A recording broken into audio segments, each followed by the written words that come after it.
ನಮಸ್ಕಾರ ವೀಕ್ಷಕರೇ, ವಿಶೇಷ ಚರ್ಚಾ ಕಾರ್ಯಕ್ರಮಕ್ಕೆ ತಮಗೆಲ್ಲ ಪ್ರೀತಿಯ ಸ್ವಾಗತ. ನಾನು ಅರವಿಂದ್. ಪ್ರತಿ ದಿವಸ ನಮ್ಮ ಬರ್ನಿಂಗ್ ಇಶ್ಯೂಸ್ ಏನಾದರೂ ಇದ್ರೆ ಅದನ್ನು ತೆಗೆದುಕೊಂಡು ನಾವು ಬಿಗ್ ಡಿಬೇಟ್ನಲ್ಲಿ ಚರ್ಚೆ ಮಾಡ್ತಾ ಇದ್ವಿ. ಇವತ್ತಿನ ಇಶ್ಯೂ ಏನು ಅಂತ ನಿಮಗೆಲ್ಲ ತುಂಬ ಚೆನ್ನಾಗಿ ಗೊತ್ತಿದೆ. ಇಶ್ಯೂ ಅನ್ನೋದಕ್ಕಿಂತ ಹೆಚ್ಚಾಗಿ ಇವತ್ತು ಮೈಸೂರಿನ ಯದುವಂಶಕ್ಕೆ ಮತ್ತೊಬ್ಬ ಉತ್ತರಾಧಿಕಾರಿಯ ಆಗಮನವಾಗಿದೆ. ಅಂದರೆ ಶ್ರೀಕಂಠದತ್ತ ನರಸಿಂಹರಾಜ ಒಡೆಯರ್ ಅವರ ರಕ್ತ ಸಂಬಂಧಿಯನ್ನ ಮಹಾರಾಣಿ ಪ್ರಮೋದಾದೇವಿಯವರು ಇವತ್ತು ಅಧಿಕೃತವಾಗಿ ದತ್ತು ಸ್ವೀಕಾರ ಮಾಡಿರ್ತಕ್ಕಂಥದ್ದು. ಅಂದರೆ ಮೈಸೂರಿನ ಯದುವಂಶ ಶ್ರೀಕಂಠದತ್ತ ನರಸಿಂಹರಾಜ ಒಡೆಯರ್ ಅವರಿಂದಲೇ ಅಂತ್ಯವಾಗಿ ಹೋಯ್ತಾ? ಖಂಡಿತ ಹಾಗಾಗೋದಕ್ಕೆ ಸಾಧ್ಯನೇ ಇಲ್ಲ. ಯಾಕೆಂದರೆ ಈ ಹಿಂದೆನೂ ಕೂಡ ಮೈಸೂರಿನ ಮಹಾರಾಜರುಗಳಿಗೆ ಅನೇಕರಿಗೆ ಮಕ್ಕಳಿಲ್ಲದೆ ಇದ್ದಂತಹ ಸಂದರ್ಭದಲ್ಲಿ ಈ ರೀತಿ ದತ್ತು ಸ್ವೀಕಾರವನ್ನು ಮಾಡಿ ಅವರನ್ನು ಉತ್ತರಾಧಿಕಾರಿಯನ್ನಾಗಿ ನೇಮಕ ಮಾಡ್ತಾ ಇದ್ರು. ಈಗಲೂ ಕೂಡ ಅದೇ ರೀತಿಯಾಗಿದೆ. ಯದುವೀರ ಶ್ರೀಕಂಠದತ್ತ ನರಸಿಂಹರಾಜ ಒಡೆಯರ್ ಅವರ ರಕ್ತ ಸಂಬಂಧಿ, ಅಂದರೆ ಇನ್ನೂ ಅಧಿಕೃತವಾಗಿ ಹೇಳಬೇಕು ಅಂದರೆ ಶ್ರೀಕಂಠದತ್ತ ನರಸಿಂಹರಾಜ ಒಡೆಯರ್ ಅವರ ಹಿರಿಯ ಸಹೋದರಿಯ ಮೊಮ್ಮಗ, ಆತನನ್ನ ಈಗ ಮೈಸೂರು ಸಂಸ್ಥಾನದ ಉತ್ತರಾಧಿಕಾರಿಯನ್ನಾಗಿ ನೇಮಕ ಮಾಡಲಾಗಿದೆ. ಇವತ್ತು ಅಧಿಕೃತವಾಗಿ ಪ್ರಮೋದಾದೇವಿಯವರು ಯದುವೀರನನ್ನ ಮಗನನ್ನಾಗಿ ದತ್ತು ಪಡ್ಕೊಂಡಿರ್ತಕ್ಕಂಥ ದಿನ. ಆದರೆ ಇತಿಹಾಸದ ಪುಟಗಳನ್ನು ನಾವು ತೆಗೆದು ನೋಡ್ತಾ ಹೋದರೆ ಅನೇಕ ರೋಚಕ ಅನುಭವಗಳು ನಮಗಾಗ್ತವೆ. ಈ ರೀತಿ ಸಾಕಷ್ಟು ಬಾರಿ ಆಗಿದೆ. ಮೈಸೂರು ಅರಮನೆ, ಮೈಸೂರು ರಾಜ ಮನೆತನದ ಬಗ್ಗೆ ತಿಳ್ಕೊಳ್ಬೇಕು ಅಂದರೆ ಅದಕ್ಕೆ ಒಂದು ದಿನದಲ್ಲಿ ಹೇಳೋದಕ್ಕೆ ಸಾಧ್ಯನೇ ಇಲ್ಲ. ಎಷ್ಟು ಹೇಳಿದ್ರೂ ಮುಗಿಯೋದಲ್ಲ.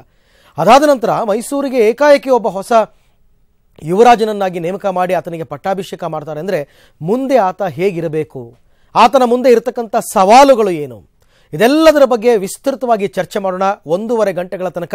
ಇದೇ ಇವತ್ತಿನ ವಿಶೇಷ ಮೈಸೂರಿಗೆ ಯುವರಾಜ.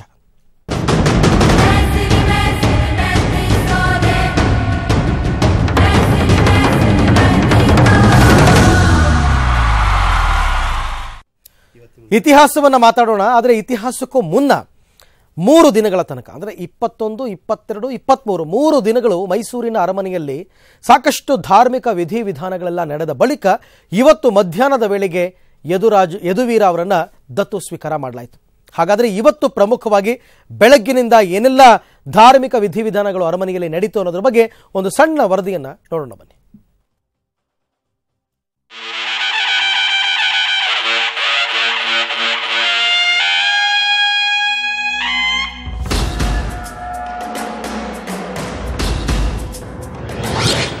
ಯದುವೀರ ಇನ್ನು ಮೈಸೂರು ಯುವರಾಜ.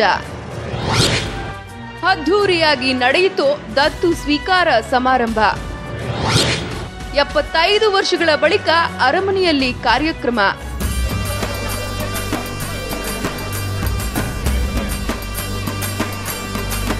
ಮೈಸೂರು ಸಂಸ್ಥಾನವನ್ನ ಹಲವು ಶತಮಾನಗಳಿಂದ ಆಳಿರುವ ಯದುವಂಶದ ಉತ್ತರಾಧಿಕಾರಿಯಾಗಿ ಯದುವೀರ್ ಗೋಪಾಲರಾಜ್ ಅರಸ್ ದತ್ತು ಸ್ವೀಕಾರ ಕಾರ್ಯಕ್ರಮ ಯಶಸ್ವಿಯಾಗಿ ನಡೆಯಿತು.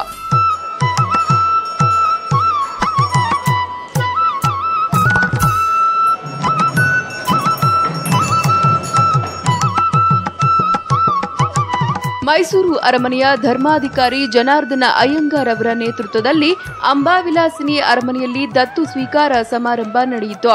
ಮಧ್ಯಾಹ್ನ 1:33ಕ್ಕೆ ಮಿಥುನ ಲಗ್ನದಲ್ಲಿ ಮೈಸೂರು ರಾಜಮನೆತನದ 27ನೇ ರಾಜನಾಗಿ ನಿಯೋಜಿತರಾಗಿದ್ದ ಯದುವೀರ್ ಅವರನ್ನ ಮಹಾರಾಣಿ ಪ್ರಮೋದಾದೇವಿ ಧಾರ್ಮಿಕ ವಿಧಿವಿಧಾನದ ಮೂಲಕ ದತ್ತು ಪಡೆದ್ರು. ನಂತರ ಮಧ್ಯಾಹ್ನ 1:47ಕ್ಕೆ ಯದುವೀರ್ ಹೆಸರನ್ನ ಯದುವೀರ್ ಕೃಷ್ಣದತ್ತ ಚಾಮರಾಜ ಒಡೆಯರ್ ಎಂದು ಅಧಿಕೃತವಾಗಿ ಮರುನಾಮಕರಣ ಮಾಡಲಾಯಿತು.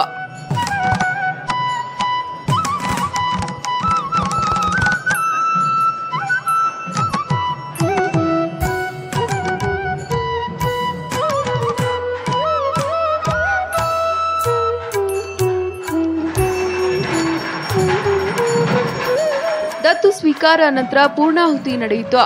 ಯದುವೀರ್ ಮಹಾರಾಣಿ ಪರಕಾಲ ಮಠದ ಸ್ವಾಮೀಜಿಗಳ ಪಾದಪೂಜೆ ನೆರವೇರಿಸಿದ್ರು.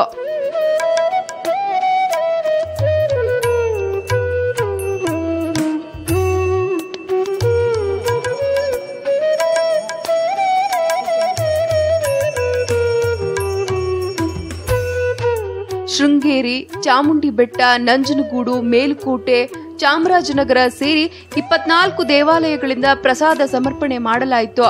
ಸಮಾರಂಭದಲ್ಲಿ ರಾಜಪುರೋಹಿತರಾದ ಪರಕಾಲ ಮಠದ ಶ್ರೀಗಳು, ಸರ್ಕಾರದ ಪರವಾಗಿ ಗೃಹ ಸಚಿವರಾದ ಜಾರ್ಜ್, ಅಂಬರೀಶ್, ಕೆಎಸ್ಸಿಎ ಕಾರ್ಯದರ್ಶಿ ಬ್ರಿಜೇಶ್ ಪಟೇಲ್ ಸೇರಿ ದೇಶದ ವಿವಿಧ ಭಾಗದ 100ಕ್ಕೂ ಹೆಚ್ಚು ರಾಜವಂಶಸ್ಥರು, ವಿದೇಶಿ ಗಣ್ಯರು ಕಾರ್ಯಕ್ರಮದಲ್ಲಿ ಭಾಗವಹಿಸಿದ್ರು.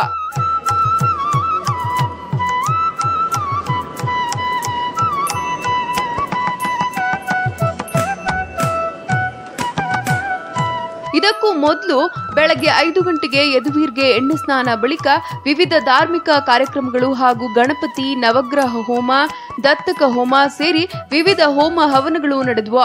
75 ವರ್ಷಗಳ ಬಳಿಕ ಅರಮನೆಯಲ್ಲಿ ದತ್ತು ಸ್ವೀಕಾರ ಕಾರ್ಯಕ್ರಮ ನಡೆಯಿತು. ಮೈಸೂರು ಯುವರಾಜನ ಹಿನ್ನೆಲೆಯೇನು? ಯದುವೀರ ಗೋಪಾಲರಾಜೆ ಅರಸ್ ಶ್ರೀಕಂಠದತ್ತ ನರಸಿಂಹರಾಜ ಒಡೆಯರವರ ಹಿರಿಯ ಸಹೋದರಿ ಗಾಯತ್ರಿ ದೇವಿ ಅವರ ಪುತ್ರಿ ಲೀಲಾ, ತ್ರಿಪುರ ಸುಂದರ ದೇವಿ ಹಾಗೂ ಸ್ವರೂಪ್ ಆನಂದ ಅರಸ್ ಅವರ ಪುತ್ರ. 1992ರ ಮಾರ್ಚ್ 24ರಂದು ಜನಿಸಿದ ಯದುವೀರ್ ಬೆಂಗಳೂರಿನ ವಿದ್ಯಾನಿಕೇತನ್ ಶಾಲೆಯಲ್ಲಿ 10ನೇ ತರಗತಿವರೆಗೆ ವ್ಯಾಸಂಗ ಮಾಡಿ ನಂತರ ಕೆನಡಿಯನ್ ಅಂತಾರಾಷ್ಟ್ರೀಯ ಶಾಲೆಯಲ್ಲಿ ದ್ವಿತೀಯ ಪಿಯುಸಿ ವ್ಯಾಸಂಗ ಮುಗಿಸಿ ಪ್ರಸ್ತುತ ಅಮೆರಿಕದ ಬಾಸ್ಟನ್ ವಿಶ್ವವಿದ್ಯಾಲಯದಲ್ಲಿ ಅರ್ಥಶಾಸ್ತ್ರ ಹಾಗೂ ಆಂಗ್ಲ ಭಾಷೆಯೊಂದಿಗೆ BA ಪದವಿ ವ್ಯಾಸಂಗ ಮಾಡುತ್ತಿದ್ದಾರೆ. ಇವರು ಬೆಟ್ಟದ ಕೋಟೆ ಮನೆತನಕ್ಕೆ ಸೇರಿದವರು.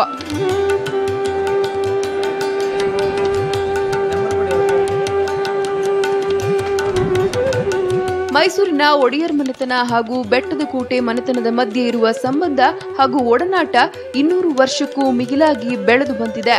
ಮಹಾರಾಣಿ ಲಕ್ಷ್ಮಮ್ಮಣ್ಣಿರವರು ಇದೇ ಮನೆತನಕ್ಕೆ ಸೇರಿದವರು. ಇದೇ ಮನೆತನಕ್ಕೆ ಸೇರಿದವರು ಮುಮ್ಮಡಿ ಕೃಷ್ಣರಾಜ ಒಡೆಯರ್ ಅವರಿಗೆ ರಾಜ್ಯಭಾರವನ್ನ ಮರುಗಳಿಸಿ ಕೊಡುವಲ್ಲಿ ಅವರ ಪ್ರಮುಖ ಪಾತ್ರ ಮರೆಯುವಂತಿಲ್ಲ.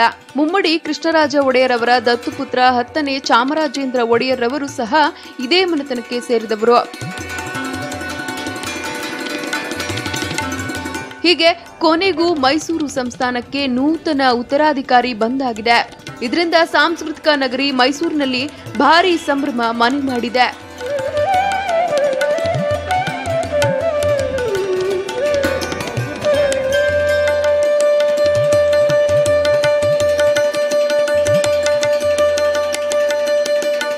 ಮೊಹಮ್ಮದ್ ಬೇಗ್ ಜೊತೆ ನಂದೀಶ್, ಮೈಸೂರು ಸಮಯ ನ್ಯೂಸ್.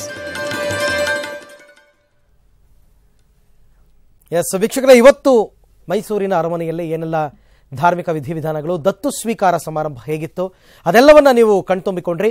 ಇನ್ನು ನಾವು ಚರ್ಚೆಯನ್ನು ಆರಂಭ ಮಾಡೋಣ. ಒಟ್ಟು 5 ಜನ ಅತಿಥಿಗಳು ನಮ್ಮ ಜೊತೆ ಜಾಯ್ನ್ ಆಗಲಿಕ್ಕಿದೆ. ಇವಾಗ ನನ್ನ ಜೊತೆ 2 ಅತಿಥಿಗಳು ಸ್ಟುಡಿಯೋದಲ್ಲಿ ಜಾಯ್ನ್ ಆಗಿದ್ದಾರೆ. ಮೊದಲನೇದಾಗಿ ಶ್ರೀನಿವಾಸ ಮೂರ್ತಿಗಳು, ಖ್ಯಾತ ಜ್ಯೋತಿಷಿಗಳು ನಮ್ಮ ಜೊತೆ ಜಾಯ್ನ್ ಆಗಿದ್ದಾರೆ. ಇವರು ಹಿರಿಯರು, ಜೊತೆಗೆ ಮೈಸೂರಿನ ಅರಮನೆಯಲ್ಲಿ ಕೂಡ ಇದ್ದು ಬಂದಂತಹವರು. ಮಹಾರಾಜರ ಶ್ರೀಕಂಠದತ್ತ ನರಸಿಂಹರಾಜ ಒಡೆಯರ್ ಮತ್ತು ಪ್ರಮೋದಾದೇವಿ ಅವರ ಒಡನಾಡಿಗಳು ಕೂಡ ಹೌದು. ಅವ್ರನ್ನ ಕಾರ್ಯಕ್ರಮಕ್ಕೆ ಸ್ವಾಗತ ಮಾಡ್ತಾ ಇದ್ದೀನಿ. ಗುರುಗಳೇ ನಮಸ್ಕಾರ. ನಮಸ್ಕಾರ.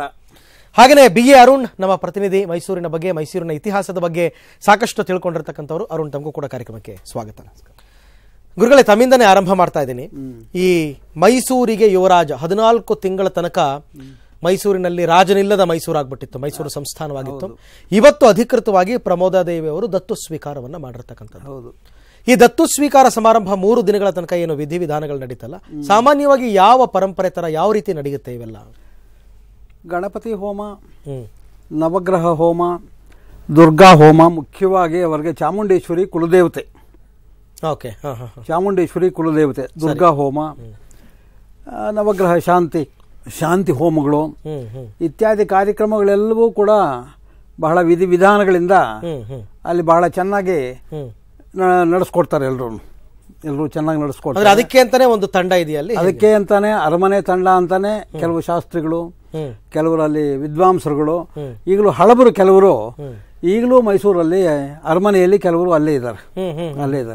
ಅವರ ಮುಖಾಂತರ ಎಲ್ಲ ಮೊದಲಿಂದಾನು ಮುಂಚೆ ಇದ್ರು ದೊಡ್ಡ ದೊಡ್ಡವರು ಬಂಗಾರ ಶಾಸ್ತ್ರಿಗಳು, ಇಟ್ಕೆಗೂಡು ಗಂಗಾಧರ ಶಾಸ್ತ್ರಿಗಳು, ಇವರುಗಳೆಲ್ಲ ಬೇಕಾದಷ್ಟು ಜನ ಇದ್ರು. ಅವರು ಎಲ್ಲ ತೀರ್ಕೊಂಡ್ರು. ಅವರು ತೀರ್ಕೊಂಡ ನಂತರ ಇವರು ಕೆಲವರು ಎಲ್ಲರೂ ಅಲ್ಲಿ ಈಗ ವಿಧಿವಿಧಾನಗಳು ಹೀಗೆ ನಡಿಬೇಕು ಅಂತ ಅಂದ್ಬಿಟ್ಟು ಏನಾದ್ರು ಒಂದು ನಿಯಮದ ಪುಸ್ತಕ ಏನಾದ್ರು ಇದೆಯಾ ಅರಮನೆಯಲ್ಲಿ? ಹೇಗೆ ಅಂತ ನಿಯಮ ವೇದಗಳಿಂದ ಯಜುರ್ವೇದ, ಋಗ್ವೇದ, ಸಾಮವೇದ, ಅಥರ್ವಣ ವೇದ, ಮಂತ್ರಶಾಸ್ತ್ರ ಬರುತ್ತೆ.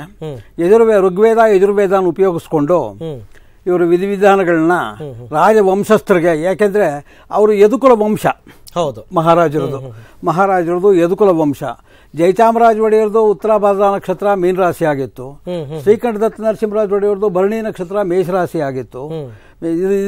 ಈ ರಾಶಿಗಳ ಪ್ರಕಾರವಾಗಿ ಇವಾಗ ದತ್ತು ತಗೊಂಡವರು ಮಗ ಆಗ್ತಾರೆ. ಗಾಯತ್ರಿ ದೇವಿ ಅವರ ಮೊಮ್ಮಗ ಆಗ್ತಾರೆ.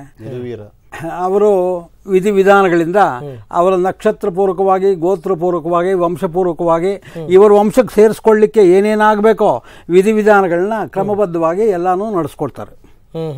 ಎಲ್ಲವೂ ಚೆನ್ನಾಗಿ ನಡೆಯುತ್ತೆ. ಈ ದತ್ತು ಸ್ವೀಕಾರ ಸಮಾರಂಭ ಏನು ಹೊಸದಲ್ವಲ್ಲ ಮೈಸೂರಿನಲ್ಲಿ? ಏನಿಲ್ಲ, ಏನು ಹೊಸದೇನಿಲ್ಲ. ಈ ಹಿಂದೆನೂ ಕೂಡ ರಾಜ ಪರಂಪರೆಯಲ್ಲಿ ಹೌದು ಬೇಕಾದಷ್ಟು ದತ್ತು ಸ್ವೀಕಾರಗಳೆಲ್ಲ ನಡೆದಿತ್ತು. ಬೇಕಾದಷ್ಟು ನಡೀತು, ಈಗಲೂ ನಡೀತಾ ಇದೆ. ರಾಜೋ ಪ್ರತ್ಯಕ್ಷ ದೇವತಾ ಹಾಗಿತ್ತು. ರಾಜಾದಿರಾಜಾಯ ಪ್ರಸಹ್ಯ ಸಾಯಿನೇ ನಮೋ ವಯಂ ವೈ ಶ್ರವಣಾಯ ಕೂರ್ಮಹೇ ಸಮೇ ಕಾಮಾನ್ ಕಾಮ ಕಾಮಾಯ ಮಹ್ಯಂ ಕಾಮೇಶ್ವರೋ ವೈ ಶ್ರವಣೋ ದದಾತು ಕುಬೇರಾಯ ವೈ ಶ್ರವಣಾಯ ಮಹಾರಾಜಾಯ ನಮಃ. ರಾಜೋ ಪ್ರತ್ಯಕ್ಷ ದೇವತಾ ಅಂತ ಹೇಳಿಬಿಟ್ಟು ಮಹಾರಾಜರಿಗೆ ಅಷ್ಟೊಂದು ಪ್ರತ್ಯಕ್ಷವಾಗಿ ಚಾಮುಂಡೇಶ್ವರಿ ಅನುಗ್ರಹ ಪೂರ್ಣಾನುಗ್ರಹವಾಗಿತ್ತು ಅವ್ರಿಗೆ. ಇಬ್ಬರಿಗೂ, ತ್ರಿಪುರ ಸುಂದರಮಣಿಯವರಿಗೂ ಅಷ್ಟೇ, ಮಹಾರಾಜರಿಗೂ ಅಷ್ಟೇ. ಚಾಮರಾಜೇಂದ್ರ ಒಡೆಯರ್ ಅವ್ರ ಬಗ್ಗೆ ಹೇಳ್ತಾ ಇದ್ರೆ ನೀವು?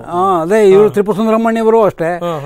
ಅವರು ಚಾಮುಂಡಿ ಬೆಟ್ಟದ ಚಾಮುಂಡೇಶ್ವರಿ ದೇವಿಯ ಪೂರ್ಣ ಭಕ್ತರು. ಸಂಪೂರ್ಣವಾಗಿ ಚಾಮುಂಡೇಶ್ವರಿ ಮೇಲೆ ಏನೇನು ಕೃತಿಗಳು ಬರಿಬೇಕು ಎಲ್ಲವೂ ಬರೆದಿದ್ದಾರೆ. ದೈವತ್ವ ಪೂರ್ಣವಾಗಿ ಆ ದೇವಿನ ಸಂಪೂರ್ಣವಾಗಿ ಪೂಜೆ ಮಾಡಿ, ಅವರು ಪೂಜೆ ಮಾಡುವಾಗ ಅವರ ಮುಖ ಎಲ್ಲ ಬೆವತು ಬಿಟ್ಟು ಕೆಂಪಗಾಗ್ಬಿಡೋದು ನಾನು ನೋಡ್ತಾ ಇದ್ದೆ. ಅಷ್ಟೋ ತನಕ ಮಾಡ್ತಾ ಇದ್ರು, ಅಷ್ಟು ರೌದ್ರವಾಗಿ ಮಾಡ್ತಾ ಇದ್ರು. ಯಾರು? ಇಬ್ರು ಇವರು ತ್ರಿಪುರ ಸುಂದರಮಣಿಯವರು. ಅವರು ಪೂಜೆ ಮಾಡುವಾಗ ಯಾವುದೇ ಡಿಸ್ಟರ್ಬೆನ್ಸ್ ಆಗಬಾರ್ದು, ಯಾರು ಅವರು ಎದುರುಗಡೆ ನಿಲ್ಲಬಾರದು. ಪರಿಚಾರಕರು ಒಬ್ಬರ ಮಾತ್ರ ಅವರ ಪೂಜಾ ಸಾಮಗ್ರಿಗಳನ್ನ ಕೊಡೋದಕ್ಕೆ ಮಾತ್ರ ಇರಬೇಕೇ ಹೊರತು ಬೇರೆ ಯಾರು ಅವ್ರನ್ನ ಸೇರಿಸ್ತಾ ಇರ್ಲಿಲ್ಲ. ಇವೆಲ್ಲ ಅರಮನೆಯಲ್ಲೇ ನಡೀತಾ ಇತ್ತು. ಕೆಲವು ಪ್ರಶ್ನೆಗಳನ್ನೆಲ್ಲ ಕೇಳೋರು ಅವರು, ನನ್ನ ಕೆಲವು ಪ್ರಶ್ನೆಗಳೆಲ್ಲ ಓಂಕಾರ ಅನ್ನೋದು ಹೇಗಾಯ್ತು ಅಂತ ಕೇಳೋರು. ಗೊತ್ತಾಯ್ತಾ ಸ್ವಾಮಿ, ಒಂದು ಶ್ಲೋಕ ಹೇಳ್ತೀನಿ, ನೀವು ಅದನ್ನು ಹೇಳಬೇಕು, ಮಧ್ಯೆ ಒಂದು ಅಕ್ಷರ ಬಿಟ್ಟೋಗಿದೆ ಅಂತ ಕೇಳಿದ್ರು ಒಂದ್ಸಲ ನನ್ನ. ಪೂರ್ಣಚಂದ್ರ ಸಮಾಕಾರಂ ಹಕಾರಾದಿ ಲಕಾರಾಂತ್ಯ ವಸ್ತೂನಾಂ ತ್ರಿಯಕ್ಷರಿ ಆಲೋಚ್ಯಂ ವರ್ಷಾವಧಿ ಅಂದ್ಬಿಟ್ರು. ಮಧ್ಯೆ ಒಂದೇ ಒಂದು ಅಕ್ಷರ ಬಿಟ್ಟೋಗಿದೆ, ಅದು ಆ ವಸ್ತು ಪೂರ್ಣಚಂದ್ರ ಸಮಾಕಾರವಾಗಿರುತ್ತೆ. ಹಾ ಮೊದಲನೇ ಅಕ್ಷರ ಬರುತ್ತೆ, ಲಾ ಕಡೆ ಅಕ್ಷರ ಬರುತ್ತೆ, ಮಧ್ಯೆ ಒಂದು ಅಕ್ಷರ ಬಿಟ್ಟೋಗಿದೆ, ಅದನ್ನ ಹೇಳಿ ಸ್ವಾಮಿ ಅಂತಂದ್ರು. ನಾನು ಮನಸ್ಸಲ್ಲೇ ಯೋಚನೆ ಮಾಡಿಕೊಂಡು ಹವಳ ಇರ್ಬೋದಾ ಅಂತ ಯೋಚನೆ ಮಾಡಿದೆ. ಇರ್ಬೋದು ಅಂತ. ಪೂರ್ಣಚಂದ್ರ ಸಮಾಕಾರಂ ಅಂತ ಬರುತ್ತೆ, ಪೂರ್ಣಚಂದ್ರ ಹಾಗಿರಲ್ವಲ್ಲ ಅಂತ ಆಮೇಲೆ ಯೋಚನೆ ಮಾಡಿಕೊಂಡು ಅವ್ರಿಗೆ ಮಹಾರಾಣಿಯವರಿಗೆ ಸವಾರಿ ಅಂತ ಹೆಸರಿತ್ತು. ಅವ್ರಿಗೆ ಮಹಾರಾಣಿಯವರು ಅಂತ ಎದುರು ಕರಿತಾ ಇರಲಿಲ್ಲ, ಅವ್ರಿಗೆ ಸವಾರಿವರೇ ಅಂತ ಕರೆಯೋರೆಲ್ಲ. ಹಾಗೆ ಅದೇನೋ ಅವರ ವಂಶ ಪಾರಂಪರೆ, ಅವರ ವಂಶ ಪಾರಂಪರೆ. ಸವಾರಿವರು ಅಂತ ಕರೆಯೋರು. ಆಮೇಲೆ ಯೋಚನೆ ಮಾಡಿ ಮಹಾಸ್ವಾಮಿ ಹಪ್ಪಳ ಅಂದೆ ನಾನು ಕರೆಕ್ಟ್ ಆಗಿ. ಹೌದು ಸ್ವಾಮಿ ಕರೆಕ್ಟ್ ಅಂದ್ರು. ಹಪ್ಪಳ ಗುಂಡಿಗಿರುತ್ತಲ್ಲ, ಹಪ್ಪಳ ಅಂತಂದೆ. ಬೇಷ್ ಅಂದ್ಬಿಟ್ರು. ಅವ್ರಿಗೆ ಮಾತಿಗೆ ಸರಿಯಾಗಿ ಏನಾದ್ರೂ ಒಂದು ಒಳ್ಳೆ ವಿಷಯ ಹೇಳ್ತಾ ಇರಬೇಕು ಅವ್ರಿಗೆ. ಇಲ್ಲದೆ ಹೊರೆ ಅವ್ರಿಗೆ ಬಹಳ ಅವ್ರಗಳಿಗೆಲ್ಲ ಈ ರಾಜ ಪರಂಪರೆ ಅವರಿಗೆಲ್ಲ ಈ ಸಂಸ್ಕೃತ ಜ್ಞಾನ ಎಲ್ಲ ತುಂಬಾ ಇರ್ತಾ ಇತ್ತು. ಹೌದಾ? ತುಂಬಾ. ಜಯಚಾಮರಾಜ ಒಡೆಯರ್ಗಂತೂ ನಾನು ಅವ್ರನ್ನ ನೋಡಿಲ್ಲ. ಅವರು GCBGISI ಅಂತ ಹೇಳ್ಬಿಟ್ಟು ಮಾಡ್ಕೊಂಡು ಅವ್ರ ಲೈಬ್ರರಿನೇ ಬಹಳ ವಿಶೇಷವಾಗಿ ದೊಡ್ಡ ಲೈಬ್ರರಿನೇ ಇತ್ತು ಅವ್ರದ್ದು. ಅವರು ಕೆಲವು ವಿಷಯಗಳೆಲ್ಲವೂ ಚೆನ್ನಾಗಿ ತಿಳ್ಕೊಂಡಿದ್ರು ಅಂತ ನನಗೂ ಗ್ರಹಿಸ್ತಾ ಇದೆ. ಮಹಾರಾಣಿಯವರು ಕೆಲವರು ಕೃತಿಗಳನ್ನೆಲ್ಲ ಅವರೇ ಸ್ವತಃ ಬರೆದಿದ್ದಾರೆ. ಶ್ರೀ ಚಾಮುಂಡೇಶ್ವರಿ ಮೇಲೆ ಬರೆದಿದ್ದಾರೆ, ಕೆಲವೆಲ್ಲ ಒಳ್ಳೆ ಇದು ಬರೆದಿದ್ದಾರೆ. ಕೆಲವು ವಿಷಯಗಳೆಲ್ಲ ಒಳ್ಳೆ ಪರಿಜ್ಞಾನ ಇತ್ತು. ನಿಮ್ಮ ಗುರುಗಳು ನೋಡ್ಬೇಕಲ್ಲ ಸ್ವಾಮಿ ಅಂತಂದ್ರು ಒಂದ್ಸಲ. ನಮ್ಮ ಗುರುಗಳು ಅಲ್ಲಿ ಬಾಗೇಪಲ್ಲಿ ತಾಲೂಕಿನಲ್ಲಿ ಆಂಧ್ರ ಪ್ರದೇಶದ ಬಾರ್ಡರ್ನಲ್ಲಿ ಗಾಜಲ ಕೊತ್ತಪಲ್ಲಿ ಅಂತ ಒಂದು ಊರು, ಅಲ್ಲಿಗೆ ಹೋಗ್ಬೇಕಲ್ಲ ಅಂತಂದ್ರು. ಆಯ್ತು ಹೋಗೋಣ ಅಂತಂದು ಹೇಳಿಬಿಟ್ಟು ಒಮ್ಮೆ ಅವ್ರನ್ನ ನಾನು ಅಲ್ಲಿಗೆ ದರ್ಶನ ಮಾಡಿಸ್ಲಿಕ್ಕೆ ಕರ್ಕೊಂಡು ಹೋದೆ. ಅಲ್ಲಿ ಅವರು ಪರ್ಸ್ನಲ್ ಆಗಿ ಏನೋ ಕೆಲವು ವಿಷಯಗಳೆಲ್ಲ ಅವರು ಕೇಳಬೇಕಾಗಿತ್ತು, ಸಂತಾನದ ವಿಷಯವಾಗಿ ಕೇಳಬೇಕಾಗಿತ್ತು.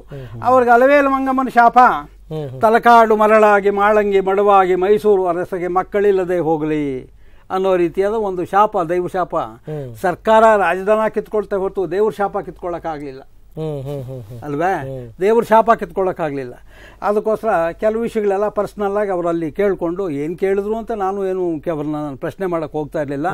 ಅವ್ರೇನಾದ್ರೂ ಕೇಳಿದ್ರೆ ನಾನು ಉತ್ತರ ಹೇಳ್ತಾ ಇದ್ದೆ ಅವ್ರಿಗೆ. ಅಂದ್ರೆ ನಿಮ್ಮ ಗುರುಗಳು ಈಗ ಅವ್ರಿಗೆ ಸಂತಾನಹೀನತೆಗೆ ಪರಿಹಾರ ಸೂಚನೆ ಮಾಡಿದ್ರ?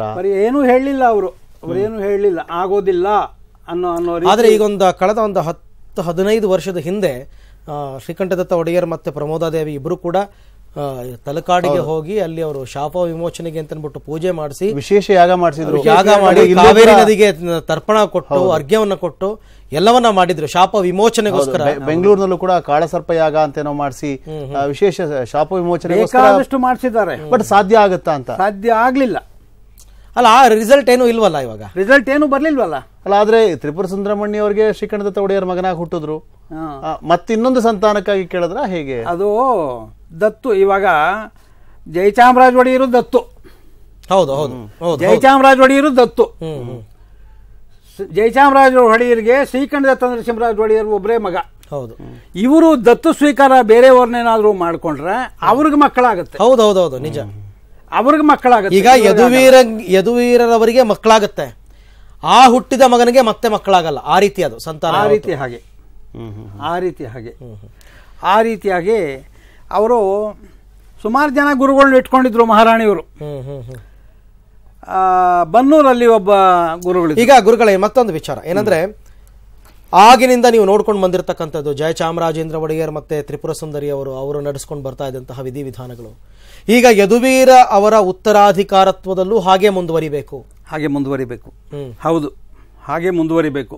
ಯಾಕೆಂದ್ರೆ ನೀವು ಹೇಳ್ತಾ ಇದ್ರಿ ಸಕಲ ಗುಣ ಸಂಪನ್ನರಾಗಿದ್ರು ಅವರೆಲ್ಲರೂ ಅಂತ ಅನ್ಬಿಟ್ಟು.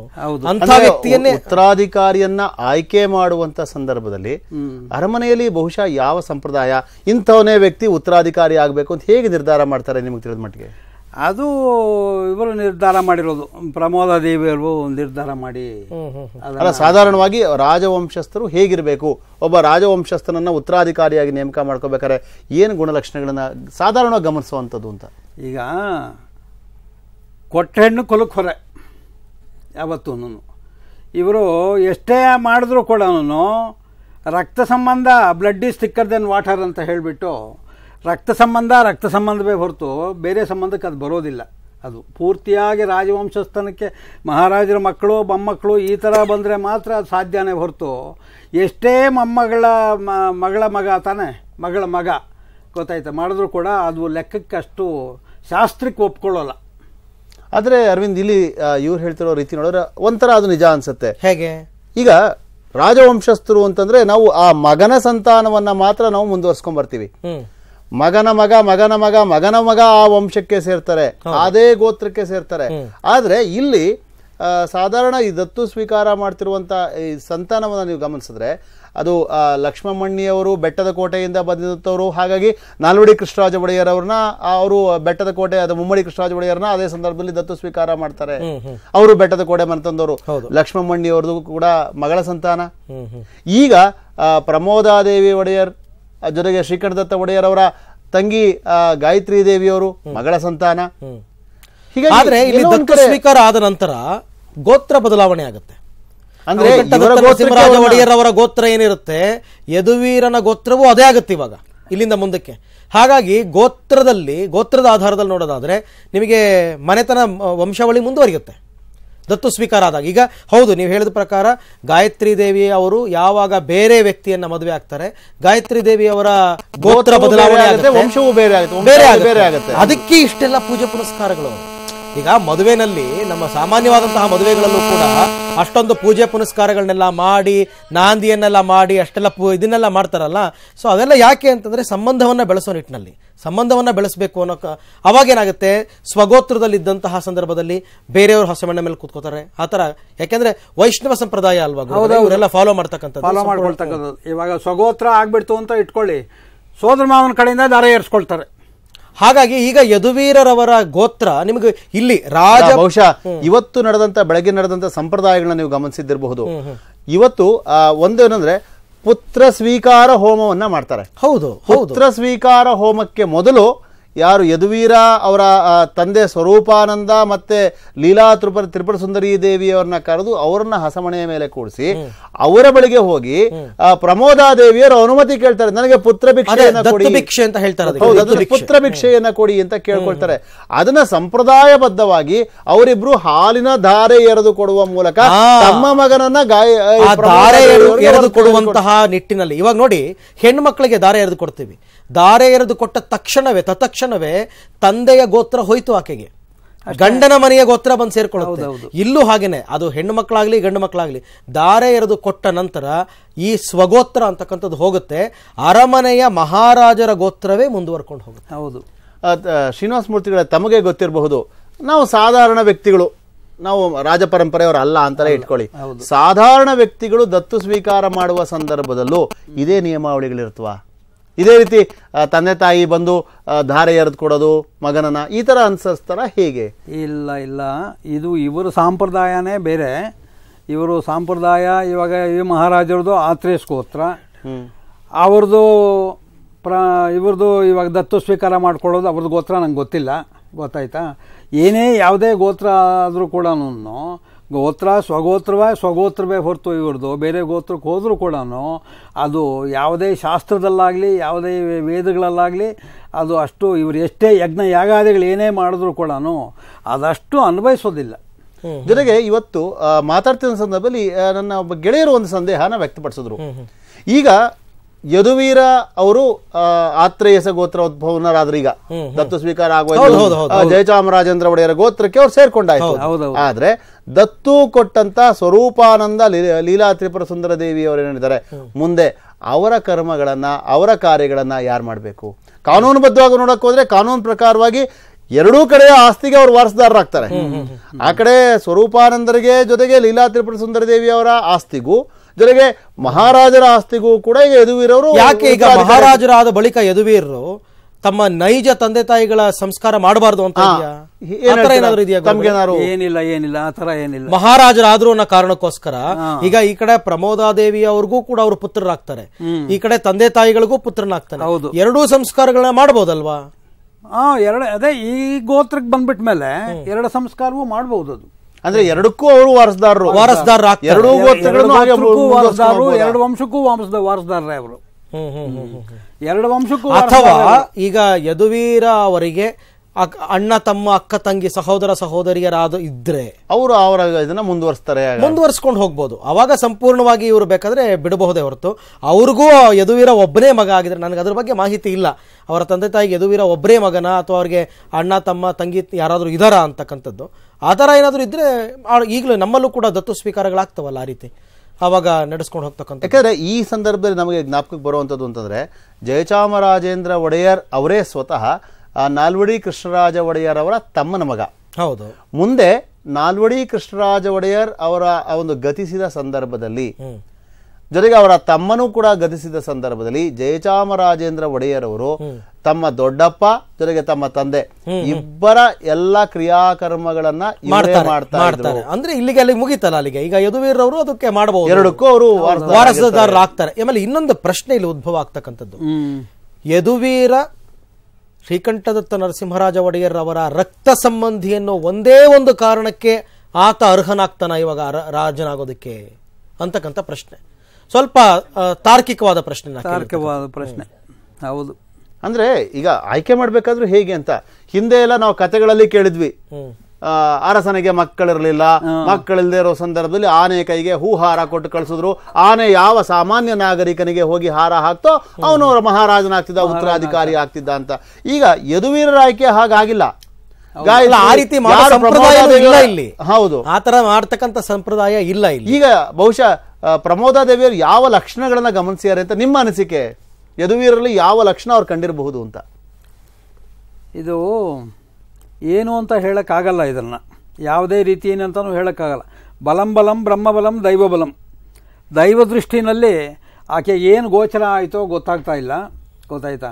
ಆ ದೃಷ್ಟಿ ಮೇಲೆ ಅವರು ಏನೋ ಆಗ್ಬೋದೇನೋ, ಸಂತಾನ ಆಗ್ಬೋದೇನೋ, ಇನ್ನು ಇವರು ಪಟ್ಟಕ್ಕೆ ಬರ್ತಾರೆ, ಇವರು ಇನ್ನು ಒಳ್ಳೇದಾಗುತ್ತೇನೋ ಅನ್ನೋ ಒಂದು ದೃಷ್ಟಿ ಅವರಿಗೆ ಏನೋ ದೈವ ಪ್ರೇರಣೆ. ನಾವು ಅವಾಗ ಚರ್ಚೆ ಮಾಡಿದಾಗ ಅರುಣ್ ಕೆಲವೊಂದು ಗಮನಿಸಬೇಕಾದಂತಹ ಅಂಶ, ಮೊದಲನೇದಾಗಿ ಯಾರನ್ನ ದತ್ತು ಸ್ವೀಕಾರ ಮಾಡ್ತಾರೆ ರಾಜ ಪರಂಪರೆಯಲ್ಲಿ ಅರ್ಹತೆ ಆತನಿಗೆ ಅರ್ಹತೆಗಳ ವಿಚಾರವನ್ನು ನೋಡಿದಾಗ ಆರಂಭದಲ್ಲಿ ಯಾವಾಗ ಒಡೆಯರವರು ಗತಿಸಿದಂತಹ 2-3 ತಿಂಗಳಲ್ಲಿ ಸಾಕಷ್ಟು ಗೊಂದಲಕ್ಕೊಳಗಾಗಿದ್ರಂತೆ ರಾಣಿ ಪ್ರಮೋದಾದೇವಿ ಅವರು. ಯಾಕೆ ಅಂತಂದ್ರೆ ನಿಮಗೆ ಗೊತ್ತಿರೋ ಹಾಗೆ ಒಡೆಯರವರಿಗೆ 5 ಜನ ಅಕ್ಕ ತಂಗಿರು, ಆಮೇಲೆ 5 ಜನ ಅಕ್ಕ ತಂಗಿರಿಗೆ ಗಂಡು ಮಕ್ಕಳಿದ್ದಾರೆ. 5 ಜನ, ಈಗ ಚದುರಂಗ ಕಾಂತರಾಜರ ಸೇನ್ ಅಂತ್ಯ ಸಂಸ್ಕಾರ ಮಾಡಿದ್ರಲ್ಲ ಅವರೂ ಸೇರಿದಂತೆ 5 ಜನ ಇದ್ದಾರೆ. ಆ 5 ಜನಗಳಲ್ಲಿ ಆಯ್ಕೆಯನ್ನ ಹೇಗೆ ಮಾಡಬೇಕು ಇವರು ಬಹಳ ಮುಕ್ತವಾಗಿ ಇಟ್ಕೊಂಡ್ರಂತೆ.